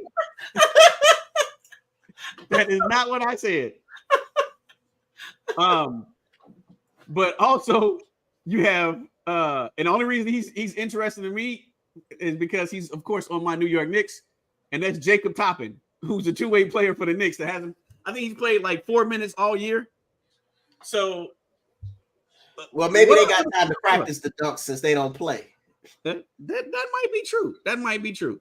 But yeah, they need and we talked about this off the podcast for forever, D, about having the regional having the YouTube dunkers come out there and put on a show. And then what it will do is the thing is, if you put a big enough pot out there, and the NBA has 50 million sponsors, they can get these sponsors to get together, and we putting up $10 million, which is nothing for these people. I got $10 million to the winner of the slam dunk contest. And then you're not getting paid, going up to that time. But, we judging the dunks. And like I said, we're going to bring the 8 best dunkers and go against the 8 best dunkers in the NBA. Or however many, 4 and 4. I don't care how many you put out there. But whatever it is, I got 4 dunkers from the NBA, and there's a $10 million pot at the end of this rainbow that you can compete for.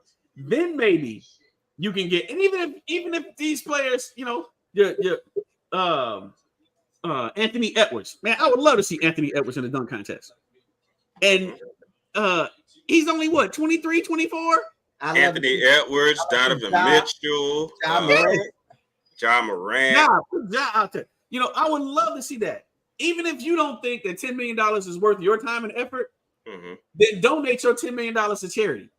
Yeah. If you win, this $10 million goes to your charity. So what does that do? It makes you look great because you donated. And the thing is, I mean, like I said, I don't think they embrace competition anymore. Everything is, so money related.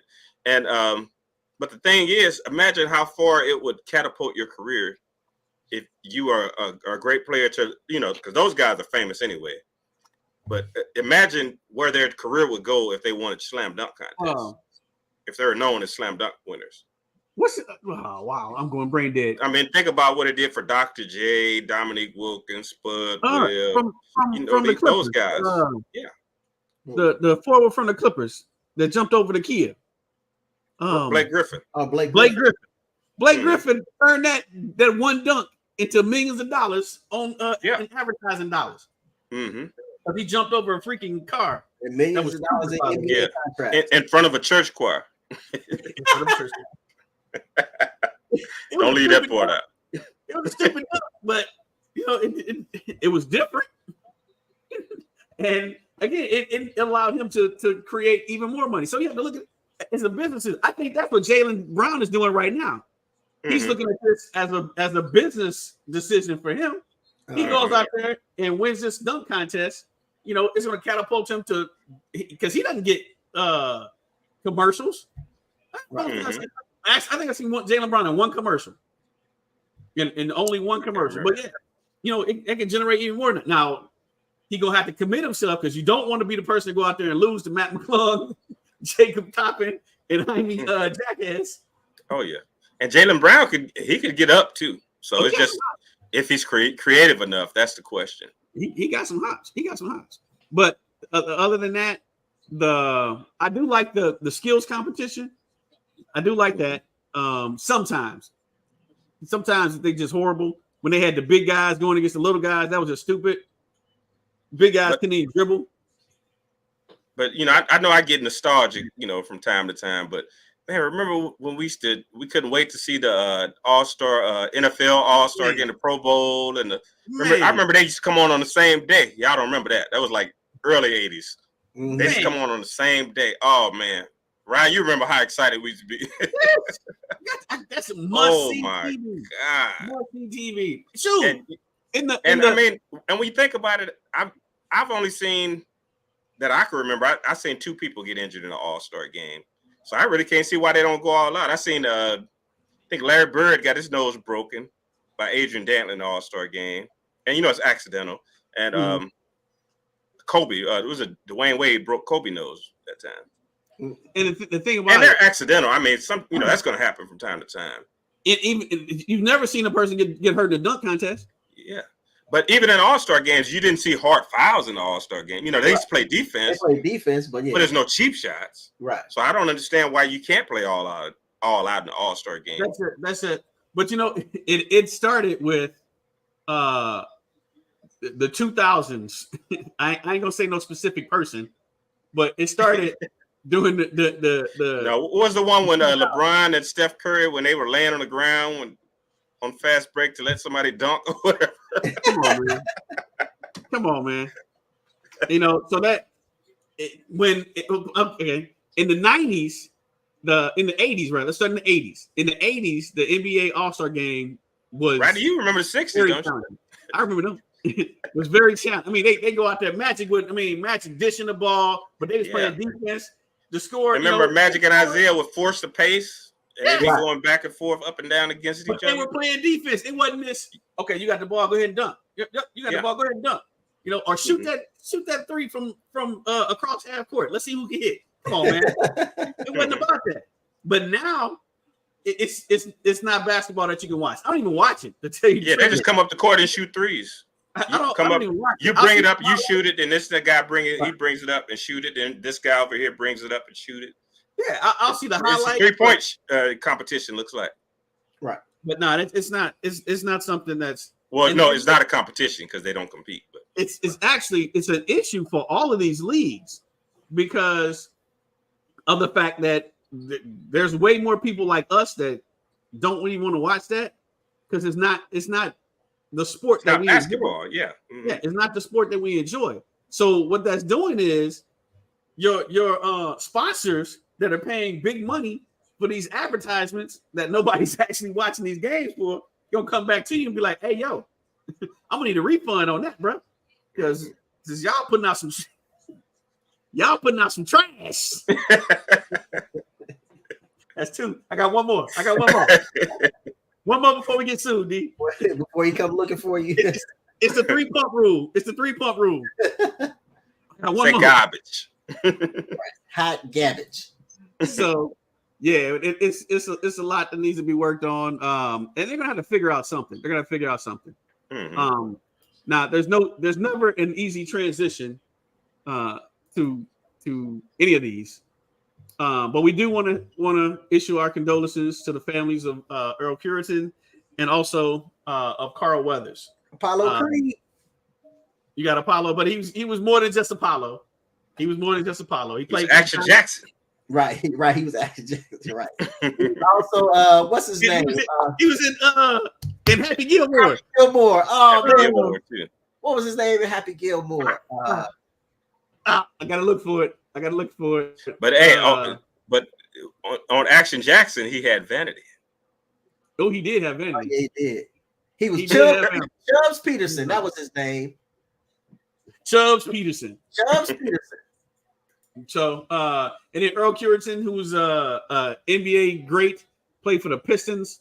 Mm-hmm. And here in Detroit, that's a big loss because he was active in the community, and that's the stuff that not going to attention, but that's the stuff that a lot of people don't even pay attention to, and that's the things that these players do off the court that they don't even publicize. Cureton was big into philanthropy, so shout out to Earl Cureton for doing all the wonderful things that he did, and again, condolences to his family, to Apollo, Carl Weathers, and his family.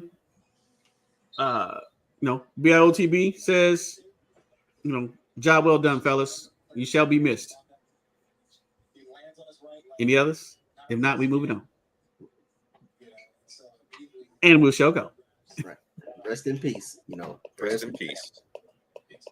All right, D. So one of the things that we talked about this week was an interview that you saw with Deion Sanders. Tell the people what they talked about. Well, he was clearing something up, which I thought was interesting. He was talking about the NIL stuff, and he said what people think is NIL is not really NIL, name, image, and likeness. Mm-hmm. He says what's happening is that what they have is these collectives. He said he doesn't have a problem with NIL. He said and I believe, again, I didn't see the whole entire thing to know what the context was, but he was talking about it's these collectives that are causing the problem. And basically, so if you look it up,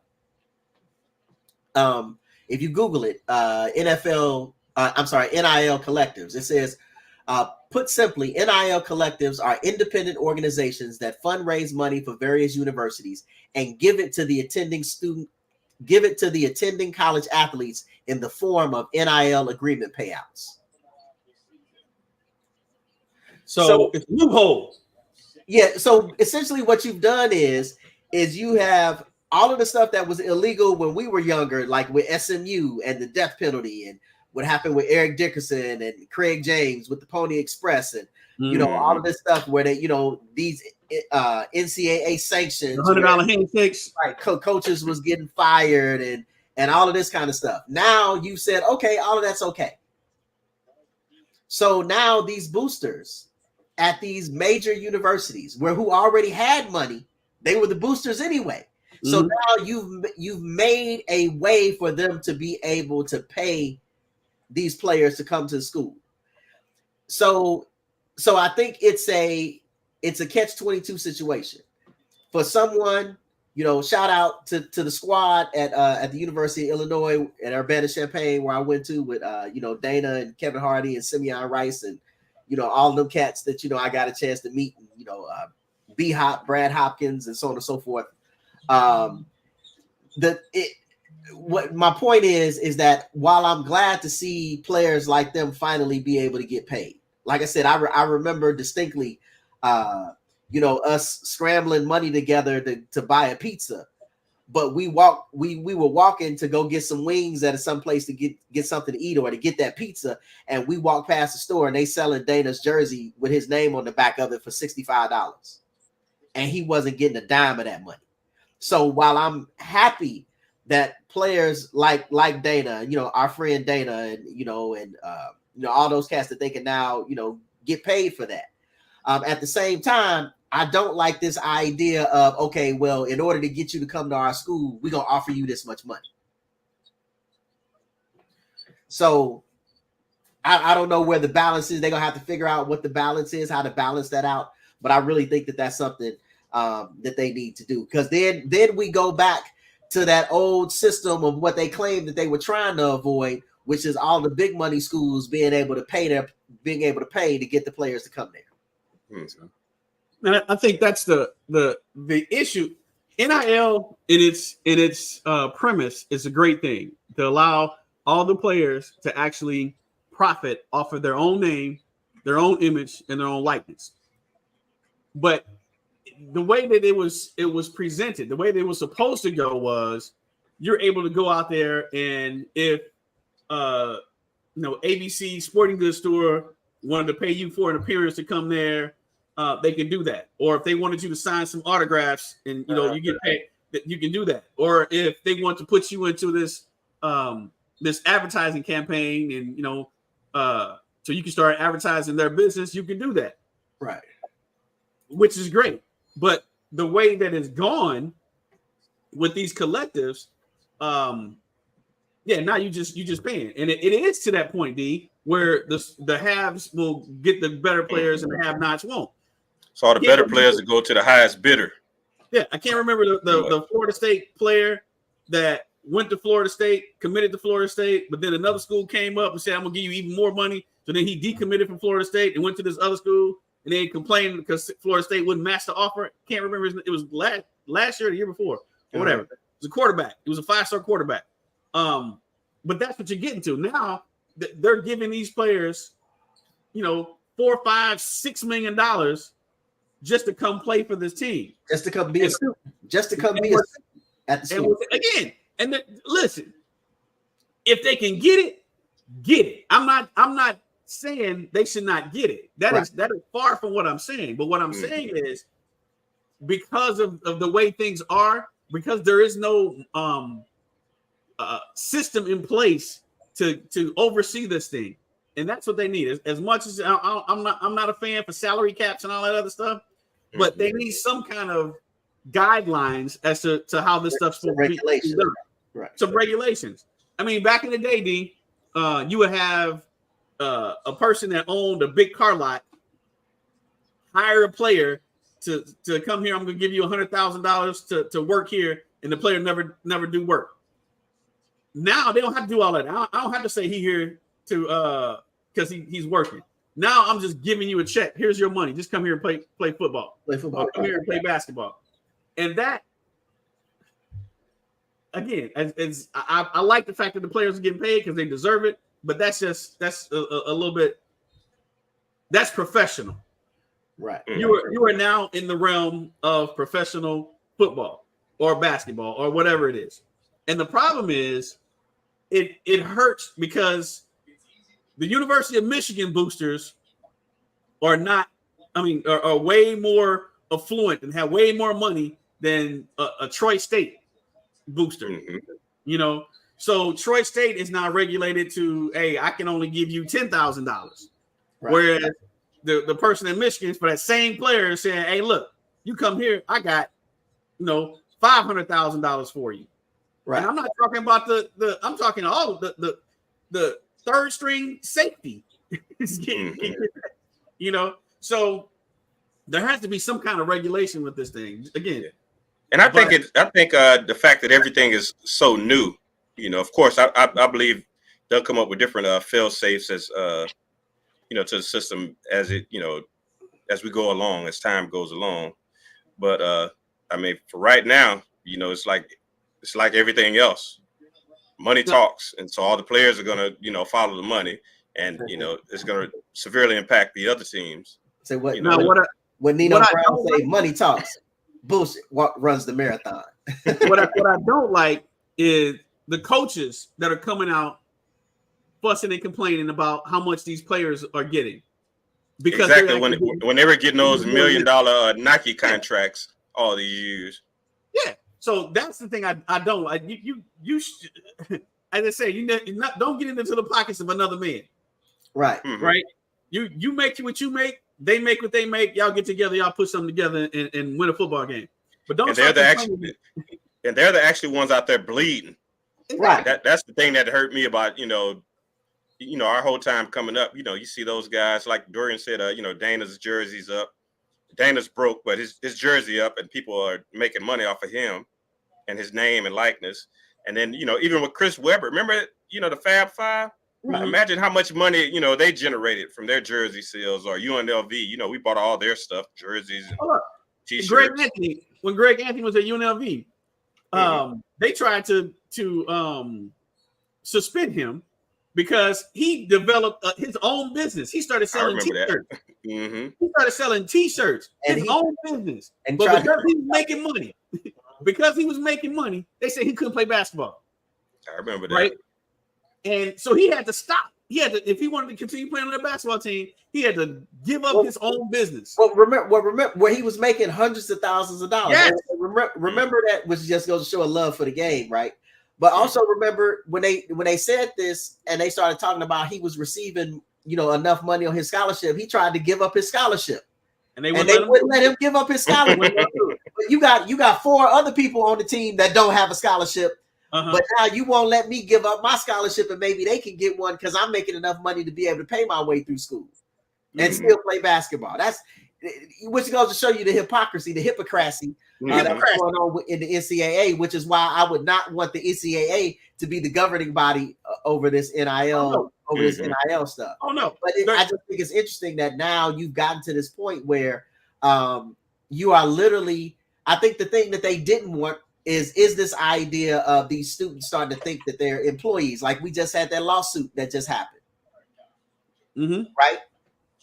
Where the court said basically that the football players, the Relations Board said, the NLRB from the New Deal came out and said that they could unionize, that they were considered employees.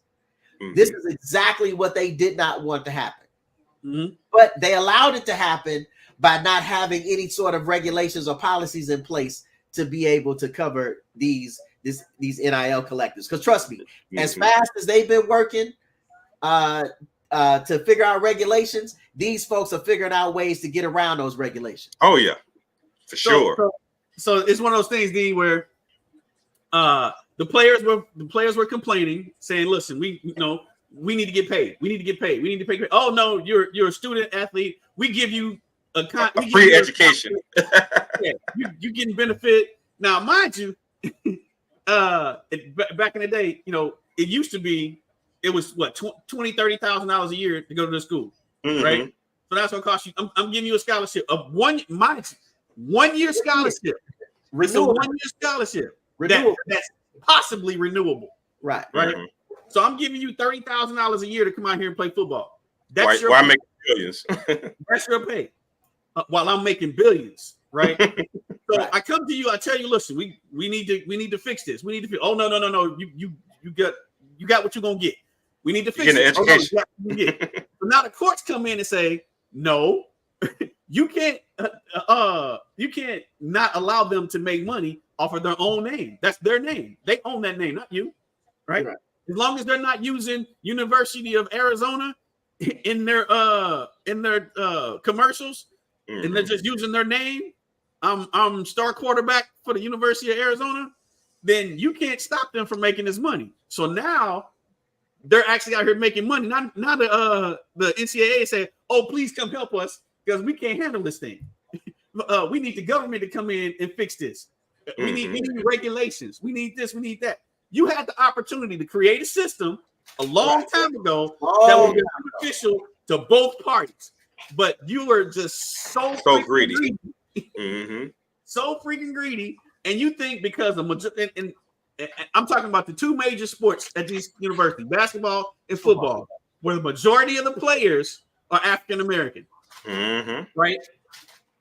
Because they're African American. Here I go with my conspiracy theories. But because the majority of these players, you should be happy with what I give you. You should be happy.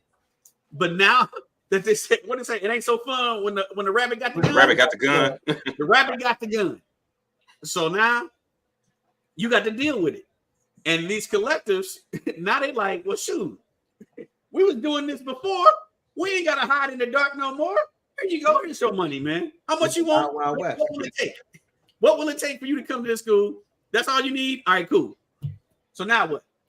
So skip the NCAA. They should disband. As a matter of fact, they might be disbanding because the Big Ten and the SEC are talking about creating their own governing body. And if that happens, they hit.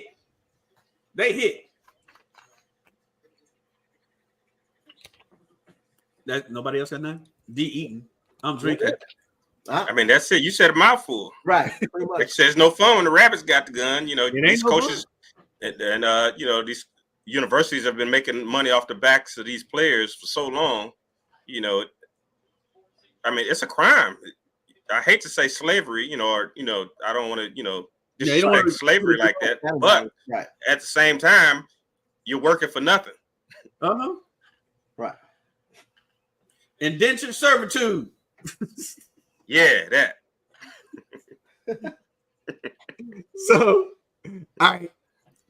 Now, it is Super Bowl Sunday. Super Bowl. Game will start in approximately two hours. D got to get on the plane in an hour. So, we're about to run through these last couple of topics so D can get on this plane.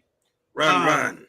This week we had the announcement of the 2024 Hall of Fame inductees. I got it pulled up. You got it? All right, I was trying to pull it up and type at the same time. I mean, talk at the same time. I know Devin Hester made it. I'm so happy for Devin Hester.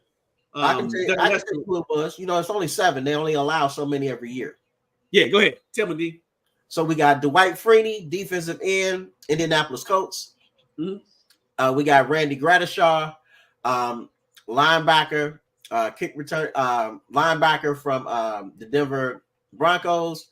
We got Devin Hester, kick returner extraordinaire from the Chicago Bears. Andre Johnson, wide receiver, Houston Texans.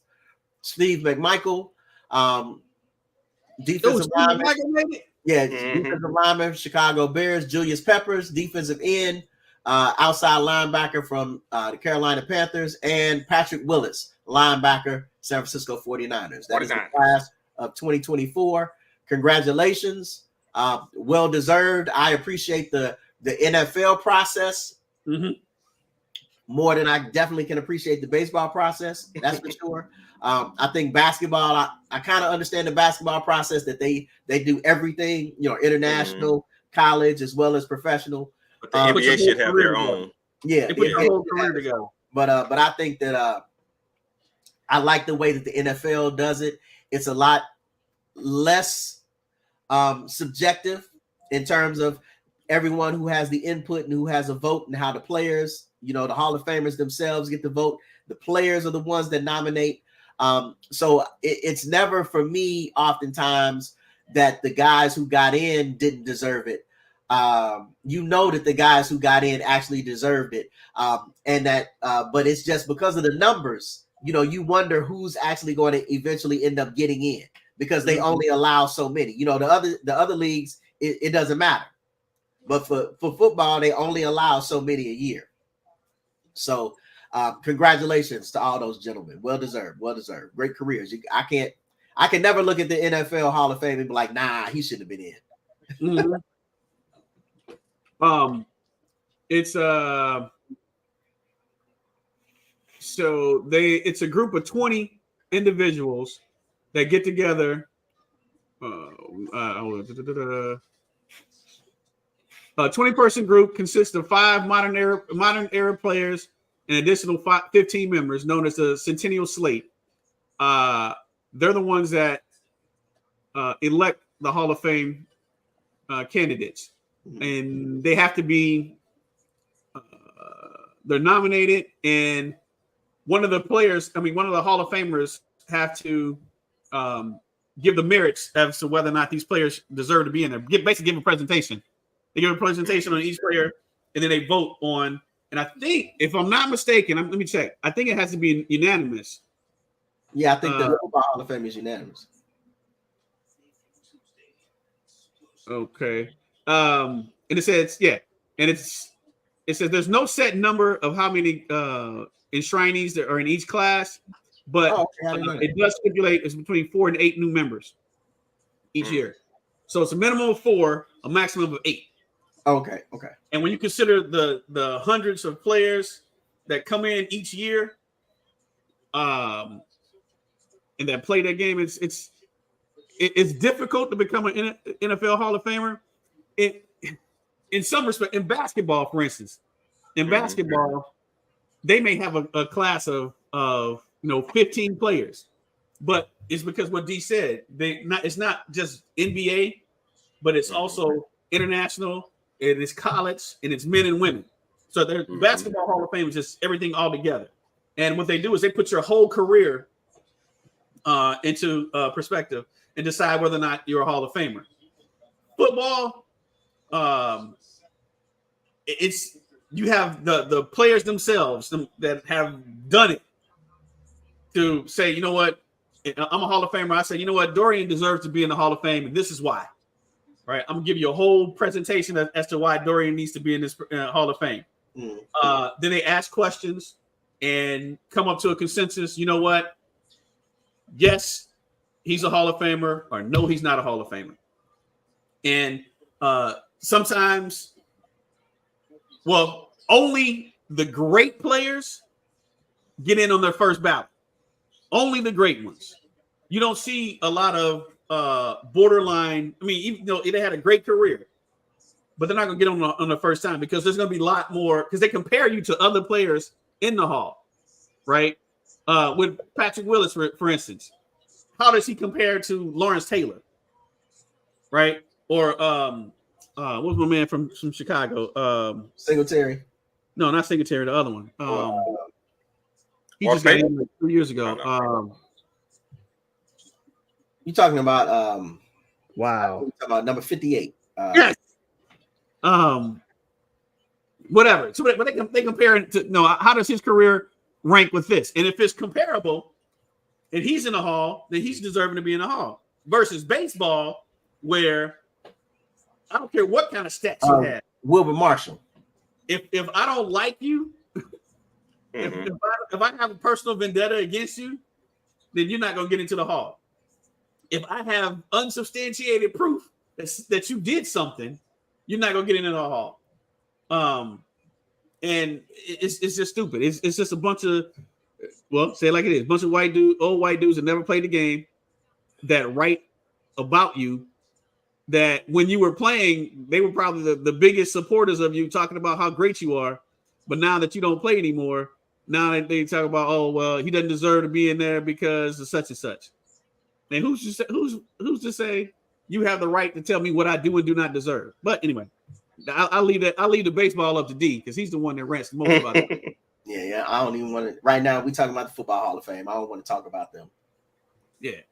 But what we'll talk about are the NFL honors.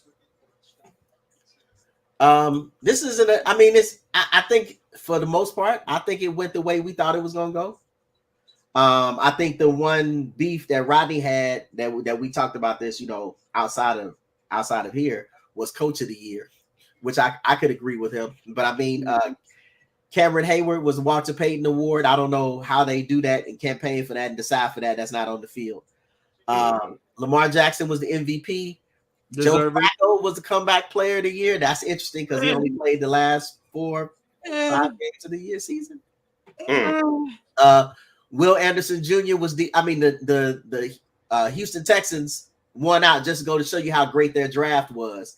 That Will Anderson Jr., the number 3 pick overall, was the defensive rookie of the year. And then the quarterback, CJ Stroud, their number 2 overall pick, was the offensive rookie of the year. So that just goes to show you how well they drafted and how they got some great players in that draft. Myles Garrett was defensive player of the year. Kevin Stefanski was coach of the year. Christian McCaffrey was offensive player of the year.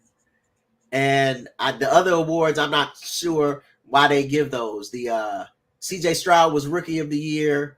They have something called the Air Player, Brock Purdy, the Deacon Jones Award, TJ Watt, Salute to Service, Joe Cardona. Bobby Wagner won the Art Rooney Award. CeeDee Lamb won the NFL Player Award. Is that the Player of the Year or something? Jim Schwartz won the assistant coach. Christian McCaffrey was the ground player. Tommy DeVito. I mean, so I don't know all the yeah. Najee Harris got the angry run of the year. I don't know what this is. That's like prop bets from the award show or something. I don't know. That was like prop bets. So now that's what I'm looking at. I'm looking at NFL honors, and that's what popped up. So the only one that I didn't agree with really, and I can't, not to say that Kevin Stefanski and the Cleveland Browns didn't have a great year, and the fact that he went through 4 quarterbacks to make it to the playoffs was a testament to how good a team they had. Right. But at the same time, Cleveland at the beginning of the season was expected to be in the playoffs. The Houston Texans had with your boy. They expected them to come in third, to be competing. Just like competing, and that they would get in. They expected the Bengals and the Ravens to get in. They thought Cleveland maybe had an outside chance to get in. They wasn't expecting Pittsburgh to do nothing. They wasn't expecting Schittsburg to do anything. You hate really. But in Houston, they weren't expected to do nothing. Yeah, they had the second worst record of everybody last year. They had a rookie head coach who's young. They had a rookie quarterback, whom which goes to show you how great these draft prognosticators are. That we're talking about. He didn't have the cognitive ability to be NFL starting quarterback because he scored low on this stupid whatever that stupid test is. Oh, what is it? The Heimlich maneuver. What is it? Yeah. They don't call it the Wonderlic anymore. The Wonderlic test. Yeah, that's what it is. The Heimlich maneuver. It's another test that they have. But wait a minute, Heimlich maneuver. That's hugging each other from the. I can't say that. My bad. We live. Sorry, guys. Keep going. but to not again, not trying to take anything away from Cleveland, but Houston, man, come on, bro. Nobody, I don't care who you are, even the people that lived in Houston, even the people on that team didn't expect the Houston Texans to make it as far as they did. And they won a playoff game, didn't they? Yeah, because they played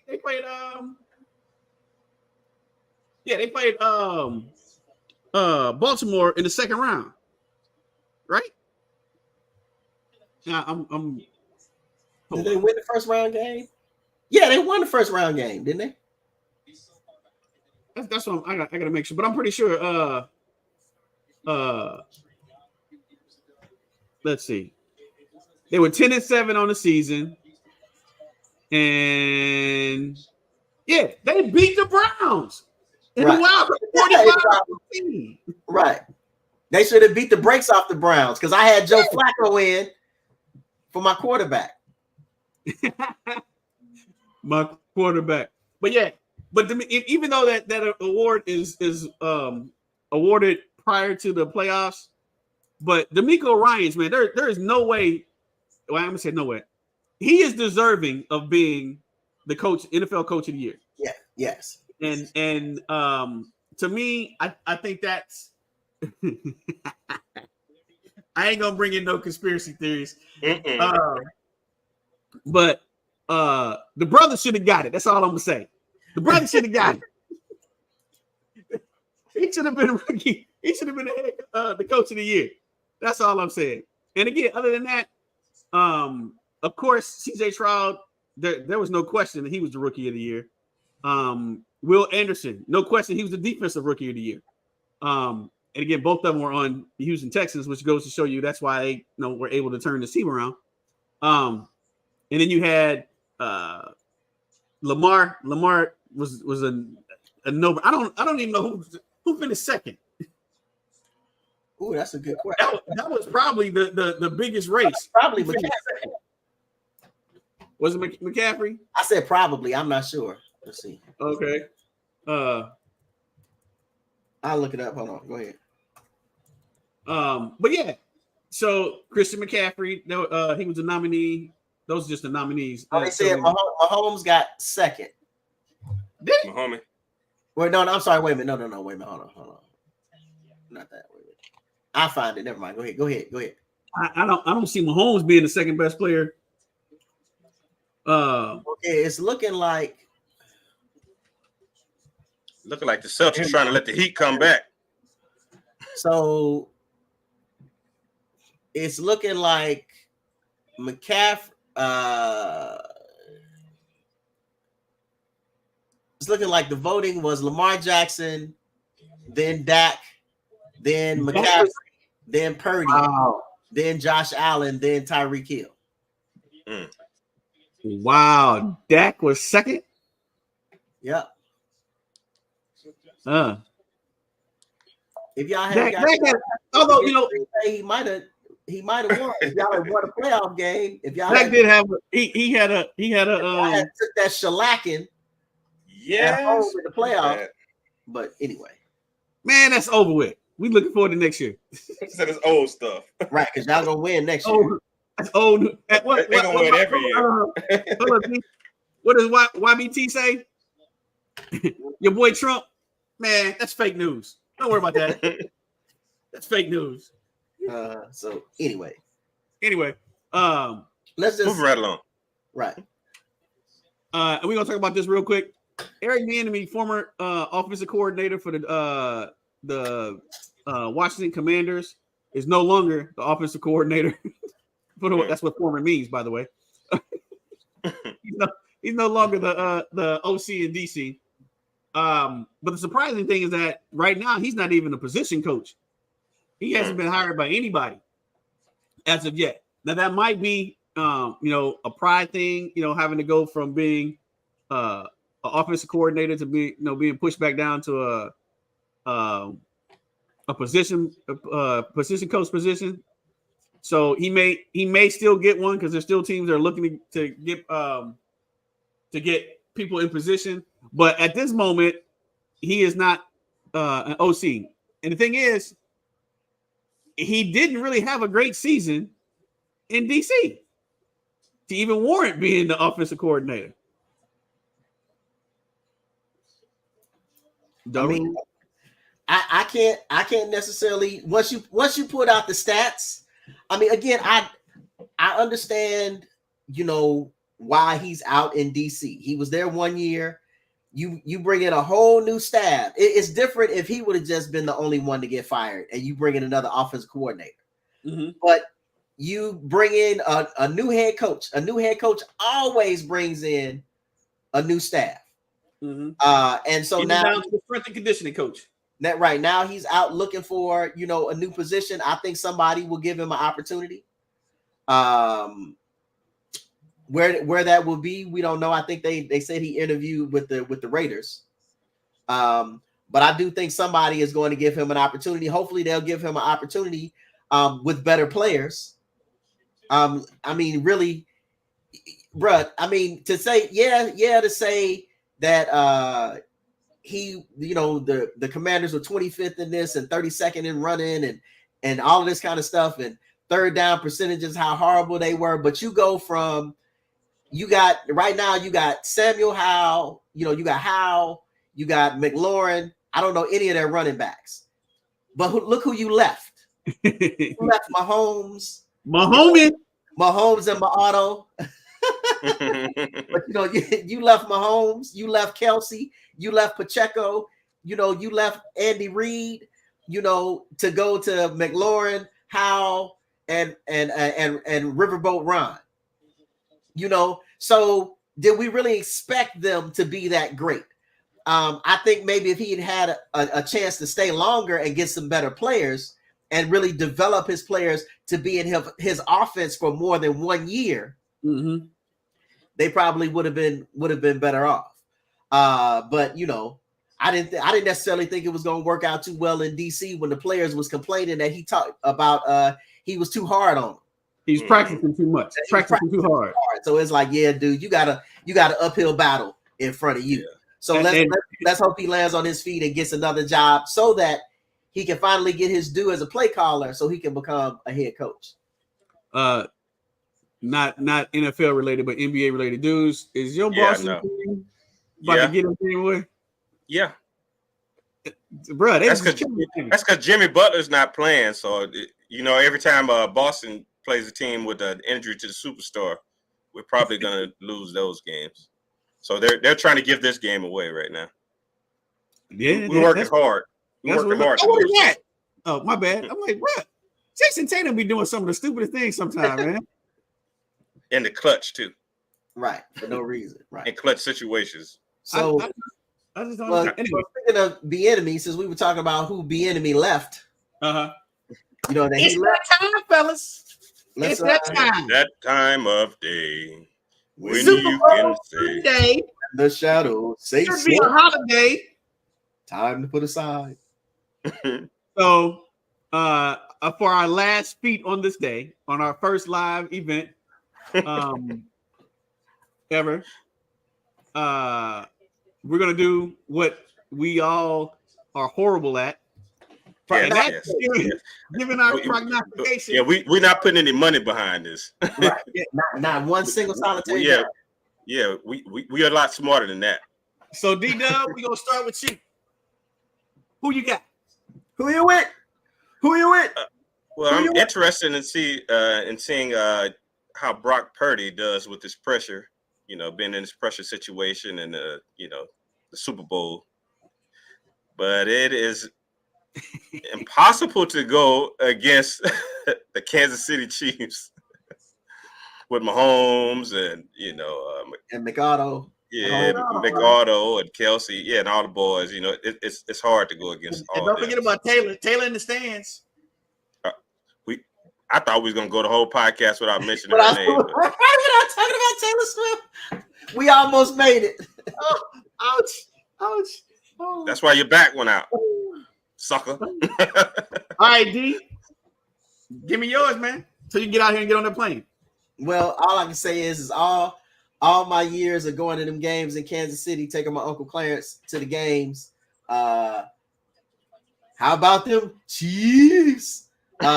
I think that I honestly believe that the only way for San Francisco to win this game is they're going to, and I'm not saying it can't happen. We know this happens a lot in Super Bowls, but I think the only way that they'll win this game is if they blow Kansas City out. If it's close, Again, so I think that Kansas City has two options of winning. I think San Francisco has one. Mm-hmm. San Francisco, the only way they win is to blow them out. Because if it's a close game, Kansas City's gonna win. They got 15 because of Mahomes. Mm-hmm. And Kansas City also has the ability to be able to blow San Francisco out.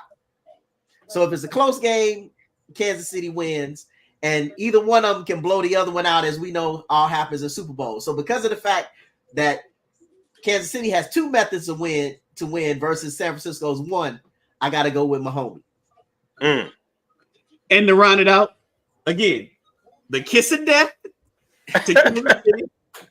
That means San Francisco will probably win this game. But one, I can never go with the San Francisco 49ers. They are a bitter rival. Not only because they killed my Cowboys, but they beat the Lions also. So I can't go with them. And they beat my Bengals twice in the Super Bowl. There you go. Two, bro. Yeah, they beat my Dolphins as well. Just like we talked about Steph, I can never, ever get, even though Mahomes was my quarterback during our fantasy football, and he actually was horrible for me this year, not because of him, but because of all his receivers that dropped all these freaking touchdown passes, and allowed me to go from being 6-1 to 6-8, lost the season. But anyway, I can't go against Mahomes, man. I just can't. Mahomes is by far. I've seen several quarterbacks from Elway and Marino and Drew Pearson, Roger, Joe Montana, even Aaron Rodgers, right? There's nobody that plays a position like Pat Mahomes, man. Like nobody. Drew Pearson? Like Drew Pearson. He was the best ever, man. The best to ever do it. He was the best to ever do it, man. He was the best to ever do it. But yeah, so to me, it's gonna be we're all on Mahomes. We're all on the Chiefs. San Francisco gonna win. San Francisco gonna win. Kansas City. Kansas City, here I come. So anyway, fellas, it's been great today. It's been wonderful. Shout out to all my homeboys in Kansas City out there on Prospect. Yeah. Hood. But so we figured out a couple of things. Caitlin Clark is absolutely amazing. We talked about we just figured that out this podcast of Steph. We talked about the 65 game rule. The 65 game rule and what that does. We talked about a lot of stuff.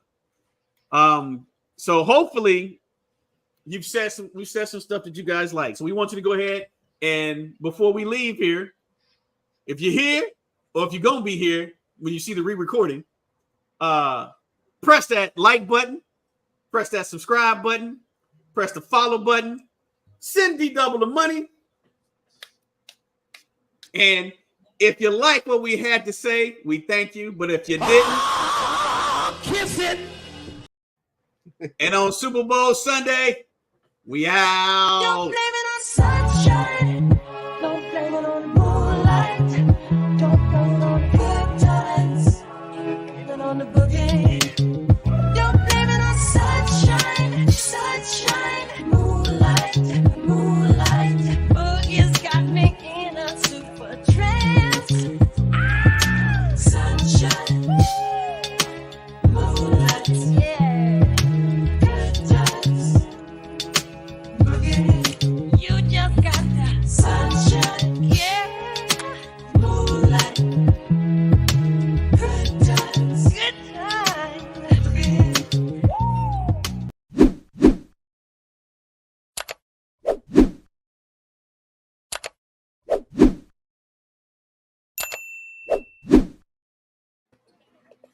Peace. Yeah.